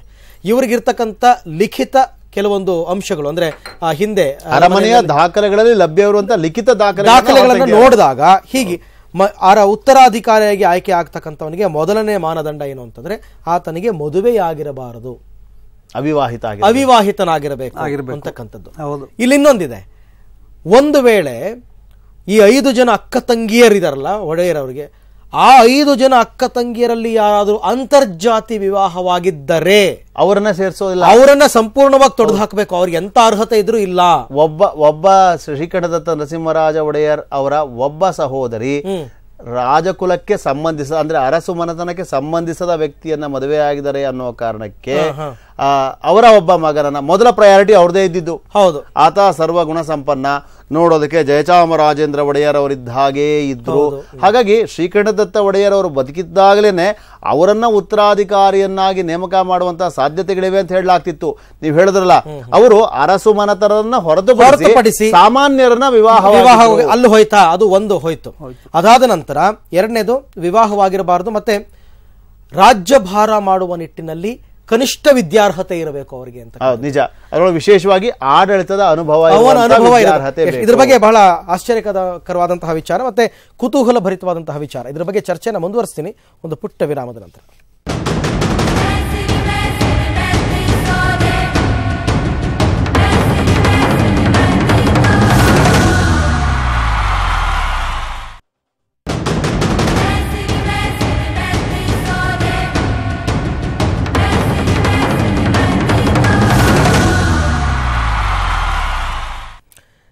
ಮೈಸೂರಿಗೆ ಯುವರಾಜ ವಿಶೇಷ ಕಾರ್ಯಕ್ರಮಕ್ಕೆ ಮತ್ತೊಮ್ಮೆ ಸ್ವಾಗತ. ಈಗ ಬಂದಿರತಕ್ಕಂಥ ಮಾಹಿತಿ ಪ್ರಕಾರ ಮೈಸೂರಿನಲ್ಲಿ ಯದುವೀರರವರು ಮೊಟ್ಟ ಮೊದಲ ಬಾರಿಗೆ ದರ್ಬಾರ್ ಹಾಲ್ನಲ್ಲಿ ಕಾಣಿಸ್ಕೊಂಡಿದ್ದಾರೆ ಅಂತಕ್ಕಂಥದ್ದು. ಸಾಮಾನ್ಯವಾಗಿ ಸಂಪ್ರದಾಯದಂತೆ ಯಾವತ್ತು ದತ್ತು ಸ್ವೀಕಾರ ಕಾರ್ಯಕ್ರಮ ಆಗುತ್ತೆ, ಆ ದತ್ತು ಸ್ವೀಕಾರ ಆದ ದಿನ ಸಾಯಂಕಾಲದ ವೇಳೆಯಲ್ಲಿ ದರ್ಬಾರ್ ಹಾಲ್ನಲ್ಲಿ ಯುವರಾಜರು ಕಾಣಿಸ್ಕೊಳ್ತಾರೆ ಅಂತಕ್ಕಂಥದ್ದು. ಸೊ ಯುವರಾಜರು ಈಗ ದರ್ಬಾರ್ ಹಾಲ್ನಲ್ಲಿದ್ದಾರೆ. ಅಲ್ಲಿನ ರೀತಿ ರಿವಾಜುಗಳೆಲ್ಲ ಮುಗಿದ ಬಳಿಕ ಅವರು ಅಲ್ಲಿಂದ ಮುಂದೆ ಬಂದು ಮೆರವಣಿಗೆಯಲ್ಲಿ ಪಾಲ್ಗೊಳ್ತಾರೆ. ಆ ಮೆರವಣಿಗೆ ಇನ್ನೂ ಕೂಡ ಆರಂಭ ಆಗಿಲ್ಲ. ಆ ಮೆರವಣಿಗೆ ಆರಂಭ ಆದ ನಂತರ ಈಗ ನೀವು ನೋಡ್ತಾ ಇದ್ದೀರಾ, ಅವರು ಪೀಠಾಧಿಪತಿಯಾಗಿ ಕುಳಿತಿರ್ತಕ್ಕಂಥದ್ದು ಅಂದರೆ ಪ್ರಮುಖವಾಗಿ ಸಿಂಹಾಸನಾರೋಹಣ ಆಗಿರೋದಿಲ್ಲ, ಆದರೆ ಅವರಿಗೆ ಅಂತಲೇ ನಿರ್ಮಿಸಲಾದಂತಹ ವಿಶೇಷ ಆಸನವೊಂದರಲ್ಲಿ ಅವರು ಕುಳಿತಿರ್ತಕ್ಕಂಥ ದೃಶ್ಯವನ್ನು ನೀವೀಗ ನೋಡ್ತಾ ಇದ್ದೀರಾ. ಇದು ಈಗ ಆಗಿರ್ತಕ್ಕಂಥದ್ದು. ಈಗ ಕೆಲವು ಕ್ಷಣಗಳ ಹಿಂದೆ ಯದುವೀರ ಮೈಸೂರು ರಾಜಮನೆತನದ ನೂತನ ಉತ್ತರಾಧಿಕಾರಿ ಯದುವೀರರವರು ರಾಜ ಪೋಷಾಕಿನಲ್ಲಿ ಈಗಾಗಲೇ ಅವರು ದರ್ಬಾರ್ ಹಾಲ್ನಲ್ಲಿ ಕಾಣಿಸ್ಕೊಳ್ತಾ ಇರ್ತಕ್ಕಂಥದ್ದು ನೋಡ್ತಾ ಇದ್ದೀರಲ್ಲ. ಈ ದೃಶ್ಯ ಏನಿದೆ ಇದು ನೇರವಾಗಿ ಸಾಧಾರಣವಾಗಿ ದಸರೆಯ ಸಂದರ್ಭದಲ್ಲಿ ಸ್ವರ್ಣ ಸಿಂಹಾಸನ ಇಡ್ತಾರಲ್ಲ ಆ ದರ್ಬಾರ್ ಹಾಲ್ ಅಲ್ಲ. ಇದು ಅಂಬಾವಿಲಾಸ ಅರಮನೆಯಲ್ಲಿ ಮೇಲ್ಭಾಗದಲ್ಲಿರುವಂತ ವಿಶೇಷವಾದಂತ ಸಾರ್ವಜನಿಕರಿಗೆ ಹಿಂದೆ ಜಯಚಾಮರಾಜೇಂದ್ರ ಒಡೆಯರ್ ಅವರಿದ್ದಂತಹ ಸಂದರ್ಭದಲ್ಲಿ ಅಂಬಾವಿಲಾಸ ಅರಮನೆಯ ಮೇಲ್ಭಾಗದಲ್ಲಿ ಇದ್ದಂತ ವಿಶಾಲವಾದಂತ ದರ್ಬಾರ್ ಹಾಲ್ ಏನಿದೆ ಆ ದರ್ಬಾರ್ ಹಾಲ್ ನಲ್ಲಿ ಈಗ ಅವರು ಸಾರ್ವಜನಿಕರಿಗೆ ದರ್ಶನ ಕೊಡ್ತಾ ಇದ್ದಾರೆ. ಮೊದಲು ಜಯಚಾಮರಾಜೇಂದ್ರ ಒಡೆಯರ್ ಅವರು ಅದೇ ಜಾಗದಲ್ಲಿ ಕೂತು ಆ ದರ್ಬಾರ್ ನಡೆಸುವಂತವ್ರು ಸಾರ್ವಜನಿಕರಿಗೆ. ದಸರಾದಲ್ಲಿ ಕಳೆದ ವರ್ಷ ಅಲ್ಲ ಅದರ ಹಿಂದಿನ ವರ್ಷ ಶ್ರೀಕಂಠದತ್ತ ಒಡೆಯರ್ ಅವರು ದರ್ಬಾರ್ ನಡೆಸಿದ್ರಲ್ಲ, ಆ ದರ್ಬಾರ್ ಹಾಲ್ ಯಾವುದು? ಅದು ಒಳಭಾಗದಲ್ಲಿರುವಂತದ್ದು. ಅದು ಒಳಭಾಗದಲ್ಲಿರುವಂತಹ ವಿಶೇಷ ದರ್ಬಾರ್ ಹಾಲ್. ಆ ದರ್ಬಾರ್ ಹಾಲ್ ನಲ್ಲಿ ಪಾಶ್ಚಿಮಾತ್ಯ ದರ್ಬಾರ್ ಹಾಲ್ ಅಥವಾ ನಾವೇನು ಇಂಗ್ಲಿಷ್ ದರ್ಬಾರ್ ಅಂತ ಹೇಳ್ತೀವಿ ಆ ದರ್ಬಾರ್ ನಡೆಯುವಂಥದ್ದು. ಆದ್ರೆ ಇದು ಈ ಒಂದು ಅರಮನೆಯ ಮುಂಭಾಗದಲ್ಲಿರುವಂಥದ್ದು. ಇಡೀ ಸಾರ್ವಜನಿಕರಿಗೆ ಅರಮನೆಯ ಮುಂಭಾಗದಲ್ಲಿ ವಿಶಾಲವಾದಂತಹ ಮೈದಾನ ಇದೆ. ಆ ಮೈದಾನದಲ್ಲಿ ಎಲ್ಲಾರ್ಗೂ ಕಾಣಿಸೋದು. ಸೊ ಈಗ ಆ ಜಾಗದಲ್ಲಿ ಯದುವೀರವರು ಈಗ ಯದುವೀರಂತ ಶ್ರೀಕೃಷ್ಣ ದತ್ತ ನರಸಿಂಹರಾಜ ಯದುವೀರ ಕೃಷ್ಣದತ್ತ ನರಸಿಂಹರಾಜ ಯದುರಾಜ ಒಡೆಯರ್ ಅವರು. ಸೊ ಈಗ ಒಡೆಯರ್ ಅವರು ಈಗ ಅಲ್ಲಿ ಕೂತಿದ್ದಾರೆ. ಇದು ಕೂಡ ಇವತ್ತು ಇಡೀ ದಿವಸದ ಕಾರ್ಯಕ್ರಮ ನಡೆದಿದ್ದು ಅರವಿಂದ್ ಕಲ್ಯಾಣ ಮಂಟಪದಲ್ಲಿ. ಅರಮನೆಯ ವಿಶೇಷ ಕಾರ್ಯಕ್ರಮಗಳಿಗಾಗಿನೇ ಹಿಂಬದಿಯಲ್ಲಿ ಕಲ್ಯಾಣ ಮಂಟಪವನ್ನ ಕಟ್ಟಿದ್ದಾರೆ. ಅಲ್ಲಿ ನಾಮಕರಣ ಮಹೋತ್ಸವ ಇರ್ಬೋದು, ಮದುವೆಗಳಿರ್ಬೋದು, ಎಲ್ಲವೂ ಅಲ್ಲೇ. ಶ್ರೀಕಂಠ ದತ್ತರ ವಿವಾಹವೂ ಕೂಡ ಅದೇ ಕಲ್ಯಾಣ ಮಂಟಪದಲ್ಲಿ ನಡೆದಿತ್ತು. ಈಗ ಆ ಕಲ್ಯಾಣ ಮಂಟಪದಿಂದ ನಂತರ ಅವರು ಅರಮನೆಯ ಒಳಭಾಗಕ್ಕೆ ಬರ್ತಾರೆ. ಒಳಭಾಗಕ್ಕೆ ಬಂದು ಅರಮನೆಯ ಒಳಗೆ ದೊಡ್ಡದಾದಂತ ಒಂದು ದೇವರ ಕೋಣೆ ಇದೆ. ಅದರಲ್ಲಿ ಚಾಮುಂಡೇಶ್ವರಿ ದೇವಿಯ ಜೊತೆಗೆ ಜ್ವಾಲಮಾಲಿನಿ ದೇವಿಯ ವಿಗ್ರಹಗಳಿವೆ. ಅಲ್ಲಿ ವಿಶೇಷ ಪೂಜೆಯನ್ನ ಇವತ್ತು ಅವ್ರು ಸಲ್ಲಿಸ್ತಾರೆ. ಯಾಕಂದ್ರೆ ಅರಮನೆಯ ಮಗನಾದ್ರು ಇವತ್ತಿಂದ ಅವರು ಆ ವಿಶೇಷ ಪೂಜೆ ಸಲ್ಲಿಸುವಂತ ಅರ್ಹತೆ ಅವ್ರಿಗೆ ಬಂತು. ನಂತರ ಅಲ್ಲಿ ಅವರಿಗೆ ಆರತಿ ಕಾರ್ಯಕ್ರಮ ನಡೆಯುತ್ತೆ. ರಾಜಮನೆತನದ ಮಹಿಳೆಯರಿಂದ, ವಿಶೇಷವಾಗಿ ರಾಜಮಾತೆಯವರನ್ನೇ ಶ್ರೀಕಂಠದತ್ತ ಒಡೆಯರ್ ಅವರು ಇರುವಷ್ಟು ದಿವಸ ಪ್ರಮೋದಾದೇವಿ ಅವರು ಮಹಾರಾಣಿಯಾಗಿ ಮಾಡ್ತಾ ಇದ್ರು. ಈಗ ರಾಜಮಾತೆಯಾಗಿ ಅವರಿಗೆ ವೀರ ತಿಲಕವನ್ನಿಟ್ಟು ಅವರು ಆರತಿ ಬೆಳಗಿ ನಂತರ ಪಾದಪೂಜೆ ಮಾಡೋ ಹಾಗಿಲ್ಲ. ಪತಿ ಇದ್ದಂತ ಸಂದರ್ಭದಲ್ಲಿ ಪಾದಪೂಜೆ ಮಾಡೋರು. ಸೊ ಈಗ ಪಾದಪೂಜೆ ಮಾಡಲ್ಲ, ಬದಲಿಗೆ ಆರತಿ ಕಾರ್ಯಕ್ರಮ ನಡೆಯುತ್ತೆ. ಆರತಿಯ ನಂತರ ದರ್ಬಾರ್ ಹಾಲ್ಗೆ ಏನು ವಿಷಯ ಗ್ಯಾಲರಿ ಅಂತ ನಾವೇನ್ ಹೇಳ್ತೀವಿ, ಆ ಗ್ಯಾಲರಿ ದರ್ಬಾರ್ ಹಾಲ್ಗೆ ಈಗ ಬಂದು ಅವರು ಸಾರ್ವಜನಿಕರಿಗೆ ದರ್ಶನವನ್ನ ಕೊಡ್ತಾ ಇದ್ದಾರೆ. ಇವತ್ತಾಗಲೇ ಬಂದಿರತಕ್ಕಂಥ ಮಾಹಿತಿ ಪ್ರಕಾರ ಆರಂಭದಲ್ಲಿ ಮೈಸೂರಿನ ಅರಮನೆಯ ಆವರಣದ ಒಳಗಡೆ ಸಾರ್ವಜನಿಕರಿಗೆ ವೀಕ್ಷಣೆಗೆ ಲಭ್ಯ ಇಲ್ಲ ಅಂತಕ್ಕಂಥದ್ದಿತ್ತು. ಬಟ್ ಈಗ ಅರಮನೆಯ ಮುಂಭಾಗದಲ್ಲಿ ದಸರಾ ದಿನ ಹೇಗೆ ನಾವು ಜಂಬೂ ಸವಾರಿ ದಿನ ನೋಡ್ತೀವಲ್ಲ, ಹಾಗೇನೆ ಜನಗಳನ್ನ ಬಿಟ್ಟಿದ್ದಾರೆ ಅಂತಕ್ಕಂಥದ್ದು. ಜೊತೆಗೆ ಕಳೆದ 3 ದಿನಗಳಿಂದ ಅರಮನೆಯ ಸಂಪೂರ್ಣ ದೀಪಾಲಂಕಾರವನ್ನ ಸಾಮಾನ್ಯವಾಗಿ ಸಾರ್ವಜನಿಕರಿಗೆ ಕಾಣಿಸ್ಬೇಕು, ಅದಕ್ಕೋಸ್ಕರ ಅದನ್ನ ನೋಡೋದಕ್ಕೂ ಕೂಡ ಜನ ಬಂದಿರ್ತಾರೆ. ಸೊ ಎರಡೊಂದು ಉದ್ದೇಶ ಅಂತ. ಇನ್ನು ಮೈಸೂರಿನಿಂದ ಖ್ಯಾತ ಇತಿಹಾಸ ತಜ್ಞರು ನಂಜರಾಜ ಅರಸ್ ಅವರು ಹಿರಿಯರು ನಮ್ಮ ಜೊತೆ ಜಾಯ್ನ್ ಆಗಿದ್ದಾರೆ. ಗುರುಗಳೇ ನಮಸ್ಕಾರ. ನಮಸ್ಕಾರ. ಹೇಳಿ ಗುರುಗಳೇ, ನಾವು ಮಧ್ಯಾಹ್ನ ಕೂಡ ಸಾಕಷ್ಟು ಮಾತನಾಡಿದ್ವಿ, ಸಾಕಷ್ಟು ಮಾಹಿತಿ ಕೊಟ್ರಿ ನನಗೆ ನೀವು. ಈಗ ಮತ್ತೆ ನಾನು ನೀವು ಹೇಳಿದಂತಹ ಕೆಲವೊಂದು ಅಂಶಗಳನ್ನೇ ಆಧಾರವಾಗಿ ಇಟ್ಕೊಂಡಿದ್ದೀನಿ. ಇವತ್ತೇನು ಅಧಿಕೃತವಾಗಿ ದತ್ತು ಸ್ವೀಕಾರ ಕಾರ್ಯಕ್ರಮ ನಡೀತಲ್ಲ, ಈಗ ನ್ಯಾಯಾಂಗಿಕವಾಗಿ ಅಂತಂದ್ರೆ ಕಾನೂನಾತ್ಮಕವಾಗಿ ಇನ್ನು 2-3 ದಿನಗಳಲ್ಲಿ ನಡಿಬೇಕಾಗಿರ್ತಕ್ಕಂಥ ಕೆಲಸಗಳು ಏನೇನು, ಯಾವ ರೀತಿ ಅಂತಕ್ಕಂಥದ್ರ ಬಗ್ಗೆ ದಯವಿಟ್ಟು ಸ್ವಲ್ಪ ಮಾಹಿತಿ ಕೊಡಿ.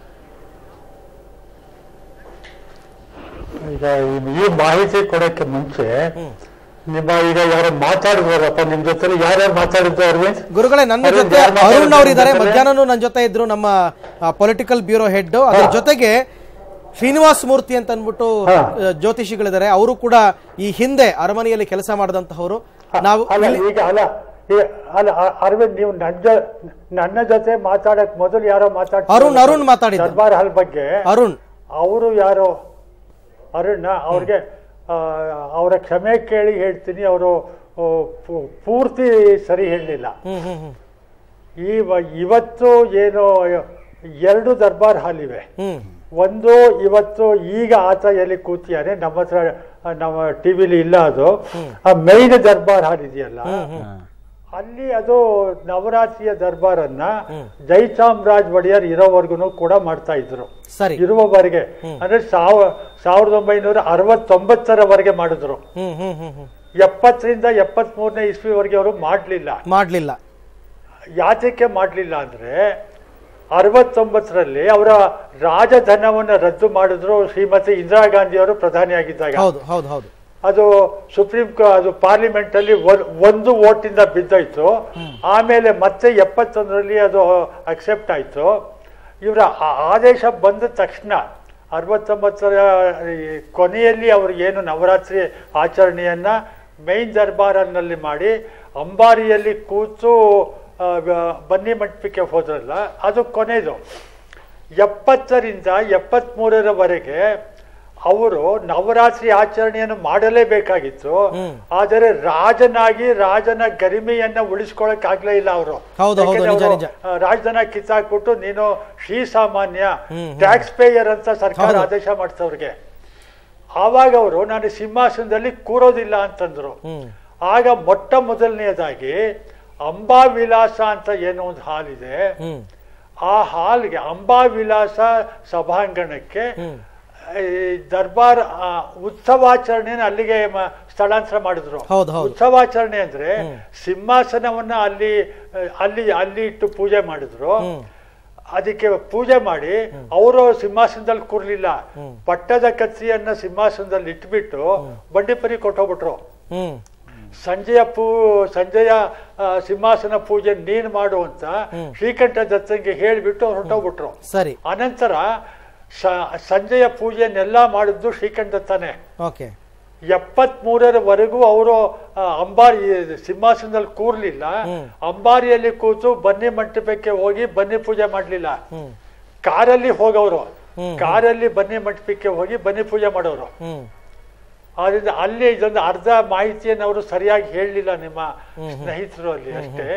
ಇಂಗ್ಲಿಷ್ ದರ್ಬಾರ್ ಆಗ್ತಾ ಇದ್ದದ್ದು ಬ್ರಿಟಿಷರ ಆಧಿಪತ್ಯ ಇದ್ದಾಗ ಈ ಮೇನ್ ದರ್ಬಾರ್ ಹಾಲ್ ನಲ್ಲೇನೆ ದುರ್ಗಾಷ್ಟಮಿ ದಿನ ಸಾಯಂಕಾಲ ಬ್ರಿಟಿಷರಿಗೆ ಮಾತ್ರ ಒಂದು ಆಸನ ವ್ಯವಸ್ಥೆ ಇತ್ತು, ಅವ್ರೊಬ್ಬರಿಗೆ ಮಾತ್ರ ಆಹ್ವಾನ ಇರ್ತಿದ್ದು. ಆಮೇಲೆ ದರ್ಬಾರಿನಲ್ಲಿ ಅವ್ರು ಸಿಂಹಾಸನಲ್ಲಿ ಕೂತ್ಕೋತಾ ಇದ್ದದ್ದು ಇದು ಆಯುಧ ಪೂಜೆ ದಿನ ಇದೆಯಲ್ಲ, ಅದೇ ಕೊನೆಯ ದಿನ ಸಂಜೆ ಅವರು ದರ್ಬಾರ್ನ ಸಿಂಹಾಸನದಲ್ಲಿ ಕೊಡ್ತಾ ಇದ್ದದ್ದು. ಹೌದು ಹೌದು ಹೌದು. ಸಾಯಂಕಾಲ ಸಿಂಹಾಸನದಿಂದ ಇಳಿದು ಬಂದ ನಂತರ ಸಿಂಹಾಸನಕ್ಕೆ ಪೂಜೆ ಮಾಡಿ ಸ್ವರ್ಣ ಸಿಂಹಕ್ಕೆ ಪೂಜೆ ಮಾಡಿ ಆ ಸಿಂಹವನ್ನ ಎಳೆದು ಸಡಿಲಿಸ್ತಾ ಇದ್ರು. ಅಂದ್ರೆ ಸಿಂಹದ ಶಕ್ತಿ ಪಾಡ್ಯದ ದಿನ ಬೆಳಿಗ್ಗೆ ಏನೋ ಸ್ವರ್ಣಾಸನಕ್ಕೆ ಆಹ್ವಾನಿಯಾಗಿತ್ತು. ಸ್ವರ್ಣಾಸನಕ್ಕೆ ಸಿಂಹ ಶಕ್ತಿ ಆಹ್ವಾನಿ ಆದ ನಂತರ ಅದು ಸಿಂಹಾಸನ ಆಗುತ್ತೆ. ಆಯುಧ ಪೂಜೆ ದಿನ ಸಂಜೆ ಇಳಿದು ಬಂದು ಸಿಂಹವನ್ನ ಸಡಿಸಿದ ಮೇಲೆ ಆ ಸ್ವರ್ಣ ಆಸನದಲ್ಲಿದ್ದಂತ ಸಿಂಹ ಶಕ್ತಿಯ ವಿಸರ್ಜನೆ ಆಗಿ ಹೋಗುತ್ತೆ. ಆಮೇಲೆ ಅದು ಸಿಂಹಾಸನ ಅಲ್ಲ. ಇವರು ಮಹಾರಾಜರದು ನೋಡ್ತಾನು ಇರಲಿಲ್ಲ, ಹೊಟ್ಟೋಗ್ಬಿಡೋರು. ಒಂದ್ಸಲ ಹೊಟ್ಟೋದ್ರೆ ಮತ್ತೆ ಅವ್ರು ನೋಡ್ತಾ ಇದ್ರು. ಪಾಡ್ಯ ದಿನ ಬೆಳಿಗ್ಗೆ ಪೂಜೆ ಮಾಡಕ್ ಬಂದಾಗ್ಲೇ ದರ್ಬಾರ್ ಆಗ್ತಾ ಇತ್ತು, ಮೇನ್ ದರ್ಬಾರ್ ಅಲ್ಲೇ ಹೊರತು. ಇಲ್ಲಿ ಒಂದು ಸೂಕ್ಷ್ಮವಾದ, ಖಂಡಿತ ನಿಮ್ಮ ಮಾಹಿತಿ ಸರಿಯಾಗಿದೆ ಗುರುಗಳೇ. ಒಂದು ಸೂಕ್ಷ್ಮವಾದ ವಿಚಾರ ನಾನು ಕೇಳಬೇಕು ಅಂತ ಅನ್ಕೊಂಡೆ. ಯದುಕುಲ ವಂಶಸ್ಥರು, ಯದುಕುಲರು, ಯಾದವರು ಅಂತಕ್ಕಂಥ ಇತಿಹಾಸವನ್ನ ಓದ್ತಾ ಹೋಗ್ತಾ ನಾವು ಅದರ ಮಧ್ಯದಲ್ಲೇ ಇವರು ವೈಷ್ಣವ ಸಂಪ್ರದಾಯ ಆಚರಣೆಯನ್ನ ಮಾಡ್ಕೊಳ್ತಾ ಬರ್ತಾರಲ್ಲ, ಈ ಆಚರಣೆ ಇವರಿಗೆ ಹೇಗೆ ಬಂತು? ಯಾಕಂದ್ರೆ ಕ್ಷತ್ರಿಯರು ಅಂತ ನಾವೆಲ್ಲ ಅನ್ಕೊಂಡಿದ್ವಿ, ಯದುಕುಲದವರು ಅಂತಂದ್ರೆ ಕ್ಷತ್ರಿಯರು ಅಂತ. ಕ್ಷತ್ರಿಯರು ಹೇಗೆ ವೈಷ್ಣವ ಸಂಪ್ರದಾಯವನ್ನ ಅಳವಡಿಸ್ಕೊಂಡ್ರು? ಬಂದೆ ಅರವಿಂದ್, ಒಂದೇ ಸುಳ್ಳನ್ನ 100 ಸಲ ರಿಪೀಟ್ ಮಾಡಿದ್ರೆ ಅದು ನಿಜ ಆಗಿ ಹೋಗುತ್ತೆ ಅಂತ ಒಂದು ಸಿದ್ಧಾಂತ ಇದೆ. ಇದು ಗೋಬೆಲ್ ಫಿಲಾಸಫಿ, ಹಿಟ್ಲರಿನ ಪ್ರಚಾರ ಮಂತ್ರಿ ಮಾಡಿದಂತ ಸಿದ್ಧಾಂತ. ಇಲ್ಲಿ ನಮ್ಮ ಇತಿಹಾಸಕಾರರು ಅಂದಾಗ 1802 ಮಾರ್ಕ್ ವಿಲ್ಕ್ಸ್ ಒಂದು ಹಿಸ್ಟ್ರಿ ಆಫ್ ಮೈಸೂರ್ ಅಂತ ಬರೀತಾನೆ. ಅವನು ಟಿಪ್ಪು ಸುಲ್ತಾನ್ ಕಾಲದಲ್ಲಿ ಅವನು ಕ್ಯಾಪ್ಟನ್, ಕರ್ನಲ್, ಮೇಜರ್ ಏನಾಗಿರ್ತಾನೆ. ಅವನು ಯುದ್ಧದಲ್ಲಿ ಭಾಗವಹಿಸಿದ್ದ. ಅವನು ಹಿಸ್ಟೋರಿಯನ್ ಕೂಡ. ಅವನು ಇತಿಹಾಸ ಬರೀತಾನೆ. ಸರಿ, ಅವನು ಇತಿಹಾಸ ಬರ್ದಾಗ ಯಾದವ ಡೈನಾಸ್ಟಿ ಅಂತ ಬರ್ದ. ಅವನಿಗೆ ಯಾದವ ಅಂದ್ರೇನು, ಯದು ಅಂದ್ರೇನು ಅಂತ ಅವನು ಗೊತ್ತಿಲ್ಲ.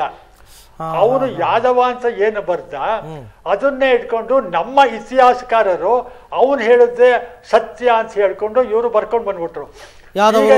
ನಿಮ್ಗೆ ಹೇಳ್ತೀನಿ, ನಿಮ್ಮನ್ನೇ ಒಂದು ಪ್ರಶ್ನೆ ಕೇಳ್ತೀನಿ ಅರವಿಂದ್, ನಿಮ್ಮನ್ನೇ ಒಂದು ಪ್ರಶ್ನೆ ಕೇಳ್ತೀನಿ. ಕೃಷ್ಣನ ಅಪ್ಪ ಯಾರು? ವಾಸುದೇವ. ಅಮ್ಮ ಯಾರು? ವಸುದೇವ, ದೇವಕಿ. ವಾಸುದೇವ ಅಪ್ಪ, ವಸುದೇವ ದೇವಕಿ. ಹೌದು. ಅವನ ಸೋದರ ಮಾವ ಕಂಸ. ಇವರೆಲ್ಲರೂ ಕ್ಷತ್ರಿಯರೇ. ಇವರೆಲ್ಲರೂ ಕ್ಷತ್ರಿಯರೇನೆ. ಸರಿ, ಎಲ್ಲರೂ ಕ್ಷತ್ರಿಯ ವಂಶಜರು, ಕ್ಷತ್ರಿಯ ರಾಜರು ಇವರು. ಆದರೆ ಕಾರಣಾಂತರದಿಂದ ಇವನು ಹುಟ್ಟಿದ ನಂತರ ಶಾಪ ಕಥೆ ಏನಾರು ಇತ್ಕೊಳ್ಳಿ, ಇವನು ಬೆಳೆದದ್ದು ಯಾದವರ ಮಧ್ಯ. ಬೆಳೆದದ್ದು ಯಾದವರ ಮಧ್ಯ.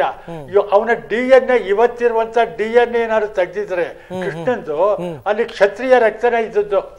ಸರಿ ಸರಿ ಸರಿ, ಕ್ಷತ್ರಿಯ. ಆದ್ರೆ ಮಾರ್ಕ್ ವಿಲ್ಕ್ಸ್ ಏನು ತಪ್ಪು ಬರ್ದ ಕಣ್ ಮುಚ್ಕೊಂಡು ನಮ್ಮ ಇತಿಹಾಸಕಾರ ಫಾಲೋ ಮಾಡಿದ್ರು.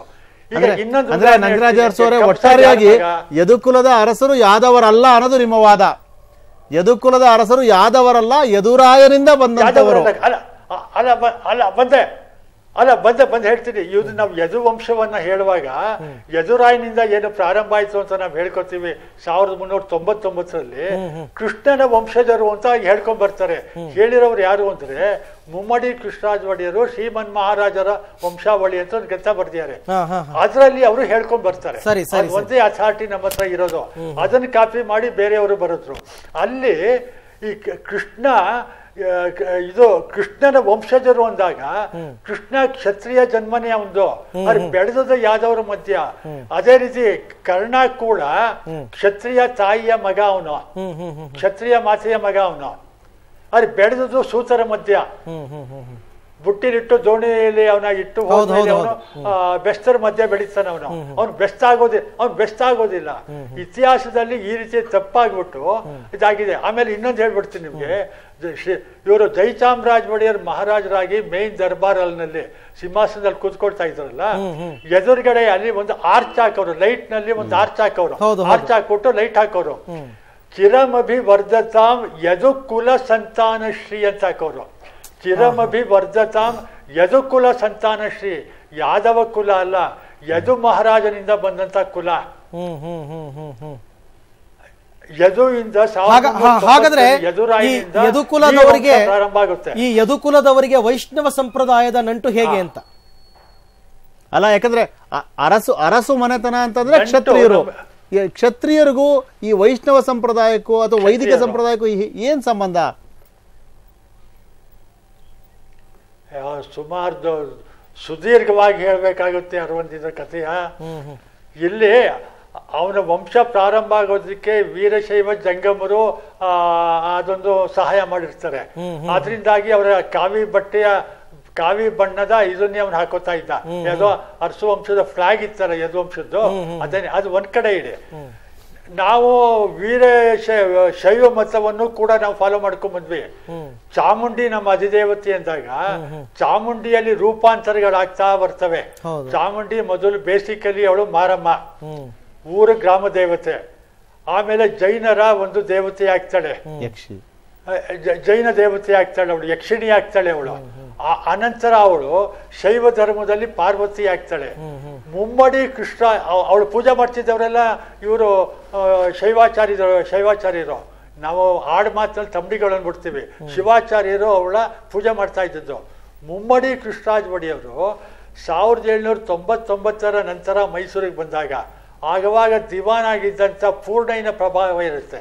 ಇವ್ರು ಮಹಾರಾಜರಾದಾಗ 5 ವರ್ಷದ ಹುಡುಗ. ದಿವಾನ್ ಪೂರ್ಣಯ್ಯನ ಪ್ರಭಾವ ಜಾಸ್ತಿ ಇರುತ್ತೆ. ಅವನು ಮದ್ರಾಸಿಂದ ಆಗಮಿಕರನ್ನ ಕರ್ಕೊಂಡ್ ಬರ್ತಾನೆ, ವೈಷ್ಣವ ಆಗಮಿಕರನ್ನ, ಎಲ್ರೂ ಸ್ಮಾರ್ತರು, ಅವ್ರು ಕರ್ಕೊಂಡ್ ಬರ್ತಾನೆ ಅವನು. ಅವರು ಇಲ್ಲಿ ಚಾಮುಂಡಿಯ ಪೂಜೆ ಮಾಡಕ್ ಶುರು ಆಗ್ತಾರೆ, ಮತ್ತೆ ಇದನ್ನು ಪೂಜೆ ಮಾಡ್ತಾರೆ. ಆಮೇಲೆ ಈ ಪರ್ಕಾಳ್ ಮಠದ ಸ್ವಾಮಿಗಳನ್ನ ಇಲ್ಲಿ ಅವರ ಪ್ರತಿಷ್ಠಾಪನೆ ಮಾಡಿದ್ದು ಮೈಸೂರಿನಲ್ಲಿ ತಮಿಳುನಾಡಿನ ಕರ್ಕೊಂಡ್ಬಂದು ಮಾಡಿದ್ದನ್ನು ಕೂಡ ಮುಮ್ಮಡಿ ಕೃಷ್ಣರಾಜ ಒಡೆಯರೇ. ಅವರು ರಾಜಗುರುಗಳಾಗ್ಬಿಡ್ತಾರೆ. ಯಾರು ಗುರುಗಳಿರಲಿಲ್ಲ ಇವರಿಗೆ, ಆಗ ಅವರು ರಾಜಗುರುಗಳಾಗ್ತಾರೆ. ಅವರ ಧರ್ಮವನ್ನ ಇವರು ಪಾಲನೆ ಮಾಡ್ತಾರೆ. ನಮ್ಮಲ್ಲಿ ಪಾಲನೆ ಮಾಡ್ತೀವಿ. ನಂಜರಾಜ ಅರಸವರೇ ಒಂದ್ ಕಡೆ ಪಾಲನೆ ಮಾಡ್ತೀವಿ. ನಂಜರಾಜ ಅರಸವರೇ ಒಂದ್ ಕಡೆ ಪರಕಾಲ ಮಠದ ಗುರುಗಳು, ಒಂದ್ ಕಡೆ ಪರಕಾಲ ಮಠದವರು ರಾಜಗುರುಗಳಾಗ್ತಾರೆ, ಇನ್ನೊಂದ್ ಕಡೆ ಶೃಂಗೇರಿ ಶ್ರೀಮಠಕ್ಕೂ ಕೂಡ ಅರಮನೆ ನಡ್ಕೊಳ್ತಾ ಇದೆ. ಏನಿದು ಒಂದ್ ಕಡೆ ಒಂದ್ ಕಡೆ ದ್ವಂದ್ವ ಅನ್ಸ್ತಾ ಇದೆ ಅಲ್ವಾ? ಇಲ್ಲ ರಾಜಗುರುಗಳನ್ನೇ ನಾವು ಹೆಚ್ಚಿಗೆ ಮುಮ್ಮಡಿ ಕಾಲದಿಂದ ಫಾಲೋ ಮಾಡೋದು ಅದನ್ನೇ ಅರಮನೆಯಲ್ಲಿ. ಆವಾಗ ನಾವು ವೈಷ್ಣವ ಆಚರಣೆಯನ್ನು ಶುರು ಮಾಡ್ತೀವಿ, ವೈಷ್ಣವ ಧಾರ್ಮಿಕ ಆಚರಣೆ ಶುರು ಮಾಡ್ತೀವಿ ಮುಮ್ಮಡಿ ಕಾಲದಿಂದ ಅಧಿಕವಾಗಿ. ಚಾಮುಂಡಿ ಬೆಟ್ಟದಲ್ಲಿ ಇವತ್ತು ಅವಳು ವೈಷ್ಣವ ಇವರು ಆಗಮಿಕರೇ ಪೂಜೆ ಮಾಡೋದು. ಈಗ ಶಶಿಶೇಖರ್ ದೀಕ್ಷಿತ್ ಏನ್ ಬೆಳಿಗ್ಗೆ ಮಾಡಿದ್ರು ಪ್ರಧಾನ ಅರ್ಚಕರು, ಅವರು ಮಾಡ್ತಾರೆ ಅದನ್ನ. ಈಗ ಆದ್ರೆ ಮುಮ್ಮಡಿ ಅವ್ರು ಏನ್ ಮಾಡ್ತಾರೆ ಅಂದ್ರೆ ಶಿವಾಚಾರ್ಯರು ಮತ್ತೆ ಇವ್ರಿಗೆ ಮತ್ತೆ ಗೊಂದಲ ಉಂಟಾಗೋದು ಬೇಡ ಅನ್ನುವ ಕಾರಣದಿಂದಾಗಿ ಅವ್ರಿಗೂ ಕೆಲವು ಜವಾಬ್ದಾರಿ ಕೊಡ್ತಾರೆ. ಅಷ್ಟೋತ್ತರ ಹೇಳೋದು, ಕೆಲವು ಮಂತ್ರೋಚ್ಚಾರಣೆ ಮಾಡೋದು, ಇನ್ಚಾರ್ಜ್ ಅವರು ಕೊಟ್ಟು ಗರ್ಭಗುಡಿಯ ಹೊರಗೆ ಶಿವಾಚಾರ್ಯದವ್ರು ಇರ್ತಾರೆ, ಅಲ್ಲಿಯ ಕೆಲಸಗಳನ್ನ ಅವರನ್ನು ನೋಡ್ತಾರೆ. ಗರ್ಭಗುಡಿಯಲ್ಲಿ ಈ ಆಗಮಿಕರು ಪೂಜೆ ಮಾಡ್ತಾರೆ. ಇಲ್ಲೇನಾಗುತ್ತೆ ಅಂದ್ರೆ ಎರಡೂ ಧರ್ಮಗಳ ಒಂಥರ ಸಂಯೋಜನೆ ಸಮನ್ವಯತೆಯನ್ನ ಮುಮ್ಮಡಿಯವರು. ಗುರುಗಳೇ ಮತ್ತೆ ನಿಮ್ ಜೊತೆ ನಾನು ಮಾತನಾಡ್ತೀನಿ ಖಂಡಿತ. ಇವಾಗ ಮತ್ತೊಬ್ರು ಅತಿಥಿ ನಮ್ ಜೊತೆ ಜಾಯ್ನ್ ಆಗಿದ್ದಾರೆ, ಖ್ಯಾತ ಇತಿಹಾಸ ತಜ್ಞರು ತಲಕಾಡು ಚಿಕ್ಕರಂಗೇಗೌಡರು. ತಮಗೆ ಸ್ವಾಗತ ಕಾರ್ಯಕ್ರಮಕ್ಕೆ. ಇಲ್ಲಿ ತನಕ ಸುಮಾರು ಒಂದು 3 ಗಂಟೆಗಳ ತನಕ, ಬೆಳಗ್ಗೆ ಮಧ್ಯಾಹ್ನ 1:15 ಗಂಟೆ, ಈಗ 1:30 ಗಂಟೆ ಮೈಸೂರಿನ ಯುವರಾಜರ ಪಟ್ಟಾಭಿಷೇಕದ ಬಗ್ಗೆ, ದತ್ತು ಸ್ವೀಕಾರದ ಬಗ್ಗೆ ಸಾಕಷ್ಟು ಮಾತನಾಡಿದ್ವಿ. ಒಂದು ತಾರ್ಕಿಕವಾದ ಪ್ರಶ್ನೆಗೆ ನಮಗೆ ಇನ್ನೂ ಉತ್ತರ ಸಿಕ್ಕಿಲ್ಲ. ಅದು ತಮ್ಮ ಆಯಾಮ ಹೇಗೆ ಅಂತ ನನಗೆ ಗೊತ್ತಿಲ್ಲ. ಈಗ ಯದುವೀರರವರು ರಾಜ ಮನೆತನದ ರಕ್ತ ವಂಶಸ್ಥರು ಅಥವಾ ರಕ್ತ ಸಂಬಂಧಿಗಳು ಅನ್ನೋ ಕಾರಣಕ್ಕೋಸ್ಕರನೇ ಅವರು ರಾಜನಾಗೋದಕ್ಕೆ ಅರ್ಹತೆಯನ್ನ ಪಡೆದುಕೊಳ್ತಾರ ಅನ್ನೋದು ತಾರ್ಕಿಕವಾದಂತಹ ಪ್ರಶ್ನೆ. ಅದಕ್ಕೆ ತಾವೇನು ಹೇಳ್ತೀರಾ? ಸಂಪ್ರದಾಯದ ಪ್ರಕಾರ ಬಹುಶಃ ಇದು ನಿಜವೇ ಇದು. ಯಾಕೆಂದ್ರೆ ಆ ಗುಂಪು ಒಂದು 25 ಒಳಪಂಗಡಗಳಿದಾವೆ. ಅದರಲ್ಲಿ ಬೆಟ್ಟದಪುರ ಬೇರೆ ಬೇರೆ ಮನೆತನಗಳು ಬರ್ತವೆ. ಆ 25 ಗುಂಪಲ್ಲೇನೆ ಇಲ್ಲಿ ಏನಾಗುತ್ತೆ, ಕಳಲೆ ಮತ್ತೆ ಒಂದು 5-6 ಮನೆತನಗಳಿದಾವೆ. ಅಧಿಕಾರ ಅವರೆಲ್ಲ ಹಂಚಿಕೆ ಆಗ್ಬೇಕು ಅಂತ ಹೇಳಿ ಒಂದು ಒಪ್ಪಂದ ಕೂಡ ಬಹಳ ವರ್ಷಗಳ ಹಿಂದೆನೆ ಆಗಿತ್ತು. ಯಾವಾಗ ಇದು ನಿಮಗೆ ತಿಳಿದಿದೆ? ಬಹುಶಃ ಇದು 1600ರಲ್ಲಿ ಇದು ಬರುತ್ತೆ ಹತ್ತತ್ರ. ಸೊ ಹೀಗಾಗಿ ಅವ್ರು ಏನ್ ಮಾಡ್ತಾರೆ, ಒಂದ್ಸಾರಿ ನಾವು ದಳವಾಯಿಗಳಾದ್ರೆ ನೀವು ರಾಜರಾಗಿ, ಅಥವಾ ರಾಜರ ಪಟ್ಟಕ್ಕೆ ನಮ್ಮ ಕಡೆಯಿಂದ ತಗೊಂಡ್ರೆ ದಳವಾಯಿ ಪಟ್ಟಕ್ಕೆ ಅವ್ರ ಕಡೆಯಿಂದ ತಗೊಳ್ಳಿ ಅಂತ ಹೇಳಿ. ಸೊ ಹೀಗಾಗಿ 25 ಕುಟುಂಬಗಳು ಏನಿದ್ವು ಅರಸು ವಂಶಸ್ಥರಲ್ಲಿ, ಅವರಲ್ಲಿ ಅಧಿಕಾರ. ಈಗ ಶ್ರೀಕಂಠದತ್ತ ನರಸಿಂಹರಾಜ ಒಡೆಯರ್ ಅವರು ಯಾವುದಕ್ಕೆ ಸೇರಿದಂತಹವರಾಗಿದ್ರು? ಈಗ ಅವರು ನೇರವಾಗಿ ನನ್ನ ಪ್ರಕಾರ 10ನೇ ಚಾಮರಾಜೇಂದ್ರ ಒಡೆಯರ್ ಅವರ ನೇರ ರಕ್ತ ಅಂತ ಹೇಳಿ. ಯಾಕೆಂದ್ರೆ ಅವರ 10ನೇ ಚಾಮರಾಜೇಂದ್ರ ಒಡೆಯರ್ ಅವರಿಗೆ 2 ಮಕ್ಕಳು, ಸರಿ, ನಾಲ್ವಡಿ ಕೃಷ್ಣರಾಜ ಒಡೆಯರು ಮತ್ತು ನರಸಿಂಹರಾಜ ಒಡೆಯರು. ನರಸಿಂಹರಾಜ ಒಡೆಯರ್ ಅವರಿಗೆ ಒಬ್ಬ ಮಗ, ಅವರೇ ಜಯಚಾಮರಾಜೇಂದ್ರ ಒಡೆಯರ್. ಜಯಚಾಮರಾಜೇಂದ್ರ ಒಡೆಯರ್ ಅವರ ಪುತ್ರನೇ ಶ್ರೀಕಂಠದತ್ತ ನರಸಿಂಹರಾಜ. ಅಂದ್ರೆ ಯಥಾ ಪ್ರಕಾರ ಅವರು ಬೆಟ್ಟದ ಕೋಟೆಯ ವಂಶಜರೇ ಅಂತ ಅಲ್ಲ, ಬೆಟ್ಟದ ಕೋಟೆ ಅಂತ ಹೇಳಿದ್ರೆ ಇಲ್ಲಿ ಮೇಡಮ್ ಅವರು ಮಹಾರಾಣಿಯವರು ಇದಾರಲ್ಲ, ಅವರು ಬೆಟ್ಟದ ಕೋಟೆ ಅವರು. ಅವರು ಬೆಟ್ಟದ ಕೋಟೆ. ಈಗ ಲಕ್ಷ್ಮೀದೇವಿ ಅವರು ಕೂಡ ಬೆಟ್ಟದ ಕೋಟೆಯವರು. ಲಕ್ಷ್ಮೀ ಅಮ್ಮಣ್ಣಿ ಹೌದೌದು, ಅದೇ ಮನೆತನಕ್ಕೆ ಸೇರಿದಂತವರು ಪ್ರಮೋದ ದೇವಿ ಅವರು. ಈಗ ಯಾಕೆ ನೀನ್ ಹಿಂಗೆ ಹೇಳ್ತೀವಿ ಅಂತಂದ್ರೆ, ಈಗ ದೇಶದ ಪ್ರಧಾನಮಂತ್ರಿ ಆಗಬೇಕು ಅಂತ ಬಂದಂತಹ ಸಂದರ್ಭದಲ್ಲಿ ಅವ್ರು ಆಗ್ತಾರೋ ಬಿಡ್ತಾರೋ ವ್ಯಕ್ತಿಯನ್ನ ಸೆಲೆಕ್ಟ್ ಮಾಡ್ಬೇಕಾದ್ರೂ ಕೂಡ ಮುತ್ಸದ್ದಿತನವನ್ನ ನೋಡ್ತಾರೆ. ಹೌದು. ಈಗ ಇಲ್ಲಿ ಯದುವೀರ ಅಂತಕ್ಕಂಥ ವ್ಯಕ್ತಿಗೆ ಅವ್ರಿಗಿನ್ನೂ 22 ವರ್ಷ ಐ ಥಿಂಕ್ ಅಲ್ವಾ, 23 ವರ್ಷ. ಅವರು ಇಲ್ಲಿ ತನಕ ಯಾವುದೇ ಈ ತರ ಅನುಭವ ಇಲ್ಲದವರು, ಕೇವಲ ಅವರು ರಕ್ತ ಸಂಬಂಧಿ, ರಾಜರ ರಕ್ತ ಸಂಬಂಧಿ ಅನ್ನೋದು ಒಂದು ಬಿಟ್ರೆ ವಿದ್ಯಾಭ್ಯಾಸ ಆಗಿದೆ, ಅದು ಒಂದು ಪ್ಲಸ್ ಪಾಯಿಂಟ್. ಅದು ಬಿಟ್ರೆ ಯಾವ ಆಧಾರದಲ್ಲಿ ಈ ಆಯ್ಕೆ ನಡೆಯುತ್ತೆ? ಸಂಪೂರ್ಣ ಅಧಿಕಾರ ಇದು ರಾಣಿ ಪ್ರಮೋದ ದೇವಿ ಅವರಿಗೆ ಬಿಟ್ಟಿದ್ದ, ಅಥವಾ ಇಲ್ಲೂ ಕೂಡ ಕೆಲವು ಅಂಶಗಳನ್ನ ಗಮನಿಸಬೇಕಾಗತ್ತಾ? ಇಲ್ಲ, ಇಲ್ಲಿ ಈ ರಾಜಕೀಯ ಪಕ್ಷಗಳಿದಾವಲ್ಲ, ಅವರು ಏನು ಹೈಕಮಾಂಡ್ ಅಂತ ಇರುತ್ತಲ್ಲ, ಆ ರೀತಿ ಈ ರಾಜಮನೆತನಕ್ಕೆ ತಕ್ಷಣಕ್ಕೆ ಹೈಕಮಾಂಡ್ ಯಾರು ಅಂತ ಹೇಳಿದ್ರೆ ಪ್ರಮೋದ ದೇವಿ ಅವರು. ಅವರು ಒಂದು ತೀರ್ಮಾನವನ್ನ ತಗೊಂಡಿದ್ದಾರೆ. ಅವರು ತೀರ್ಮಾನ ತಗೋಬೇಕಾದ್ರೂ ಕೂಡ ಈ ಹೈಕಮಾಂಡ್ ನಲ್ಲಿ ಎಲ್ಲಾ ರಾಜ್ಯಗಳಿಂದ ಪ್ರತಿನಿಧಿಗಳು ಇರ್ತಾರಲ್ಲ, ಆ ರೀತಿ ರಾಜ ಕುಟುಂಬದ ಎಲ್ಲಾ ಪ್ರತಿನಿಧಿಗಳನ್ನು ಸೇರಿಸ್ಕೊಂಡು ಹೀಗ್ ಮಾಡಿದ್ರೆ ಹೇಗೆ, ಹಾಗೆ ಮಾಡಿದ್ರೆ ಹೇಗೆ ಅಂತೇಳಿ ಚರ್ಚೆ ಮಾಡಿರ್ತಾರೆ. ಎಲ್ಲಾ ಚರ್ಚೆಯನ್ನು ಮಾಡಿದಾಗ ಕೊನೆಗೆ ನಮಗ್ ತಿಳಿದು ಬಂದಿರೋದು, ಇವರ ಬೆಟ್ಟದ ಕೋಟೆಯ ಮನೆತನಕ್ಕೆ ಸಂಬಂಧಪಟ್ಟಂತ ಹುಡುಗ, ಇನ್ನು ವಯಸ್ಸಿನಲ್ಲಿ ಸಣ್ಣವನು, ಈತಹರತೆ ಹೊಂದಿದ್ದಾನೆ, ಮದುವೆ ಆಗಿಲ್ಲ, ಇವೆಲ್ಲ ಮಾನದಂಡಗಳಿದಾವೆ. ಜೊತೆಗೆ ಜಯಚಾಮರಾಜೇಂದ್ರ ಒಡೆಯರ್ ಅವರ ಮೊಮ್ಮಗಳ ಮಗ. ಹೌದು. ಸೊ ಹೀಗಾಗಿ ಇವೆಲ್ಲವೂ ಕೂಡ ಪ್ಲಸ್ ಪಾಯಿಂಟ್ ಆಗಿ, ಜೊತೆಗೆ ಇವರು ತವ್ರ ಮನೆ ಕಡೆ ಹುಡುಗ ಆಗಿರೋದ್ರಿಂದ, ಸಾಧಾರಣ ನಮ್ಮಲ್ಲಿ ಬರೀ ಅರಮನೆ ಅಂತಾನೆ ಅಲ್ಲ, ಯಾವುದೇ ನೀವು ಮನೆತನ ತಗೊಳ್ಳಿ ಭಾರತ ದೇಶದಲ್ಲಿ, ಹೆಂಡತಿ ಕಡೆ ಸಂಬಂಧ, ತಾಯಿ ಕಡೆ ಸಂಬಂಧದ ಜೊತೆ ಹೆಚ್ಚು ಬೆರಿತೀವಿ. ತಮಿಳುನಾಡಿನಲ್ಲಿ ಈ ಬಗ್ಗೆ ಒಂದು ದೊಡ್ಡ ಕಥೆನೇ ಇದೆ. ಈ ಮುತ್ತುಗಳನ್ನ ತೆಗೆಯೋದಕ್ಕೆ ಆಳದ ಸಮುದ್ರಕ್ಕೆ ಇಳಿತಾರಲ್ಲ, ಅವ್ರು ಇಳಿಬೇಕಾದ್ರೆ ಜೊತೆಗೆ ತಮ್ಮನ್ ಕರ್ಕೊಂಡು ಹೋಗೋದಿಲ್ಲ, ಅಣ್ಣನ್ ಕರ್ಕೊಂಡು ಹೋಗೋದಿಲ್ಲ, ಅಣ್ಣ ತಮ್ಮಂದ್ರ ಮಕ್ಕಳು ಕರ್ಕೊಂಡು ಹೋಗೋದಿಲ್ಲ, ಬಾಮೈದನ್ ಕರ್ಕೊಂಡು ಹೋಗ್ತಾರೆ. ಕಾರಣ ಏನಂದ್ರೆ ಕೆಳಗಡೆ ಇಳಿದಾಗ ಒಂದು ಬೆಲೆ ಬಾಳುವಂತ ಮುತ್ತು ಮೇಲೆ ಬಂದಾಗ ಈ ಜೊತೆಲಿ ಬಂದಿರ್ತಾನಲ್ಲ ತಮ್ಮನೋ ತಮ್ಮನ ಮಗನೋ ಕೊಂದ್ಬಿಟ್ಟು ಆ ಮುತ್ತನ್ನ ತಗೊಂಡೋಗಿರುವಂತ ಘಟನೆಗಳಿದಾವೆ. ಅದಕ್ಕೋಸ್ಕರ ಅವನೇನ್ ಮಾಡ್ತಾನೆ, ಬಾಮೈದನ್ನ ಕರ್ಕೊಂಡು ಹೋಗ್ತಾನೆ. ಬಾಮೈದ ಯಾವುದೇ ಕಾರಣಕ್ಕೂ ಬಾವನ್ನ ಕೊಲ್ಲೋದಿಲ್ಲ, ಯಾಕೆಂದ್ರೆ ಅಕ್ಕ ವಿಧವೆ ಆಗ್ಬಿಡ್ತಾಳಲ್ಲ. ಸೊ ಹೀಗಾಗಿ ಈ ಪ್ರಾಣ ಭೀತಿ ಮತ್ತೆ ಈ ರಕ್ಷಣೆ ಅವನ್ಗೆ ಅಲ್ಲಿರುತ್ತೆ. ಹೀಗಾಗಿ ದಡದಲ್ಲಿ ಬಾಮೈದ ಇರ್ತಾನೆ, ಆಳ ಸಮುದ್ರಕ್ಕೆ ಬಾವ ಇಳಿತಾನೆ, ಮುತ್ತನ್ನ ತಗೊಂಡ್ಬರ್ತಾನೆ. ಅಂದ್ರೆ ತಲೆತಲಾಂತರದಿಂದನೂ ನಮ್ಮಲ್ಲಿ ತವರು ಮನೆ, ತಾಯಿಯ ಕಡೆಯ ಸಂಬಂಧನೇ ಹೆಚ್ಚು ಇದ್ ಮಾಡೋದು. ಆ ಅರ್ಥದಲ್ಲಿ ಮಹಾರಾಣಿ ಪ್ರಮೋದ ದೇವಿ ಅವರು ತನ್ನ ತವರು ಕಡೆಯ ಕಂದ ಅಂತೇಳಿ ಇದನ್ನ. ಯಾಕೆಂದ್ರೆ ನಾನು ಈಗ ಶ್ರೀಕಂಠದತ್ತ ನರಸಿಂಹರಾಜ ಒಡೆಯರ್ ಅವರಿಗೆ 5 ಜನ ಸಹೋದರಿ, ಹೌದೌದು ಅಲ್ವಾ, 5 ಜನಕ್ಕೆ ಗಂಡು ಮಕ್ಕಳಿದ್ದಾರೆ. ಹೌದು, 5 ಜನಕ್ಕೆ ಗಂಡು ಮಕ್ಕಳಿದ್ದಾರೆ. ಆಯ್ಕೆ 5 ಜನರಲ್ಲಿ ಆಗ್ಬೇಕಾಗಿತ್ತು. ಇದು ಹೇಗೆ? ಇದು 5 ಜನರಲ್ಲಿ ಒಬ್ಬರು ಮಾತ್ರ ಬೆಟ್ಟದ ಕೋಟೆಗೆ ಸಂಬಂಧಪಟ್ಟಂತ ಹೆಣ್ಣು ಮಗಳು ಇರ್ತಾಳೆ.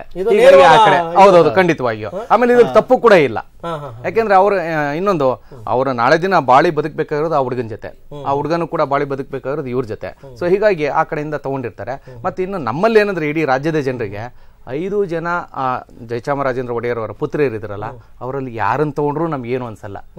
ಯಾಕಂದ್ರೆ ನಿಜ ಅದು. ಹೌದು, ಯಾಕೆಂದ್ರೆ ನಾವು ಒಂಥರ ಈ ಪಲ್ಲಕ್ಕಿಯವ್ರಿಗೆ ಹಿಂದಾದ್ರೇನು ಮುಂದಾದ್ರೇನು ಅಂತ ಹೇಳ್ತಾರಲ್ಲ, ಹಾಗೆ ಎಲ್ಲರ ಬಗ್ಗೆನೂ ಗೌರವ ಇದೆ.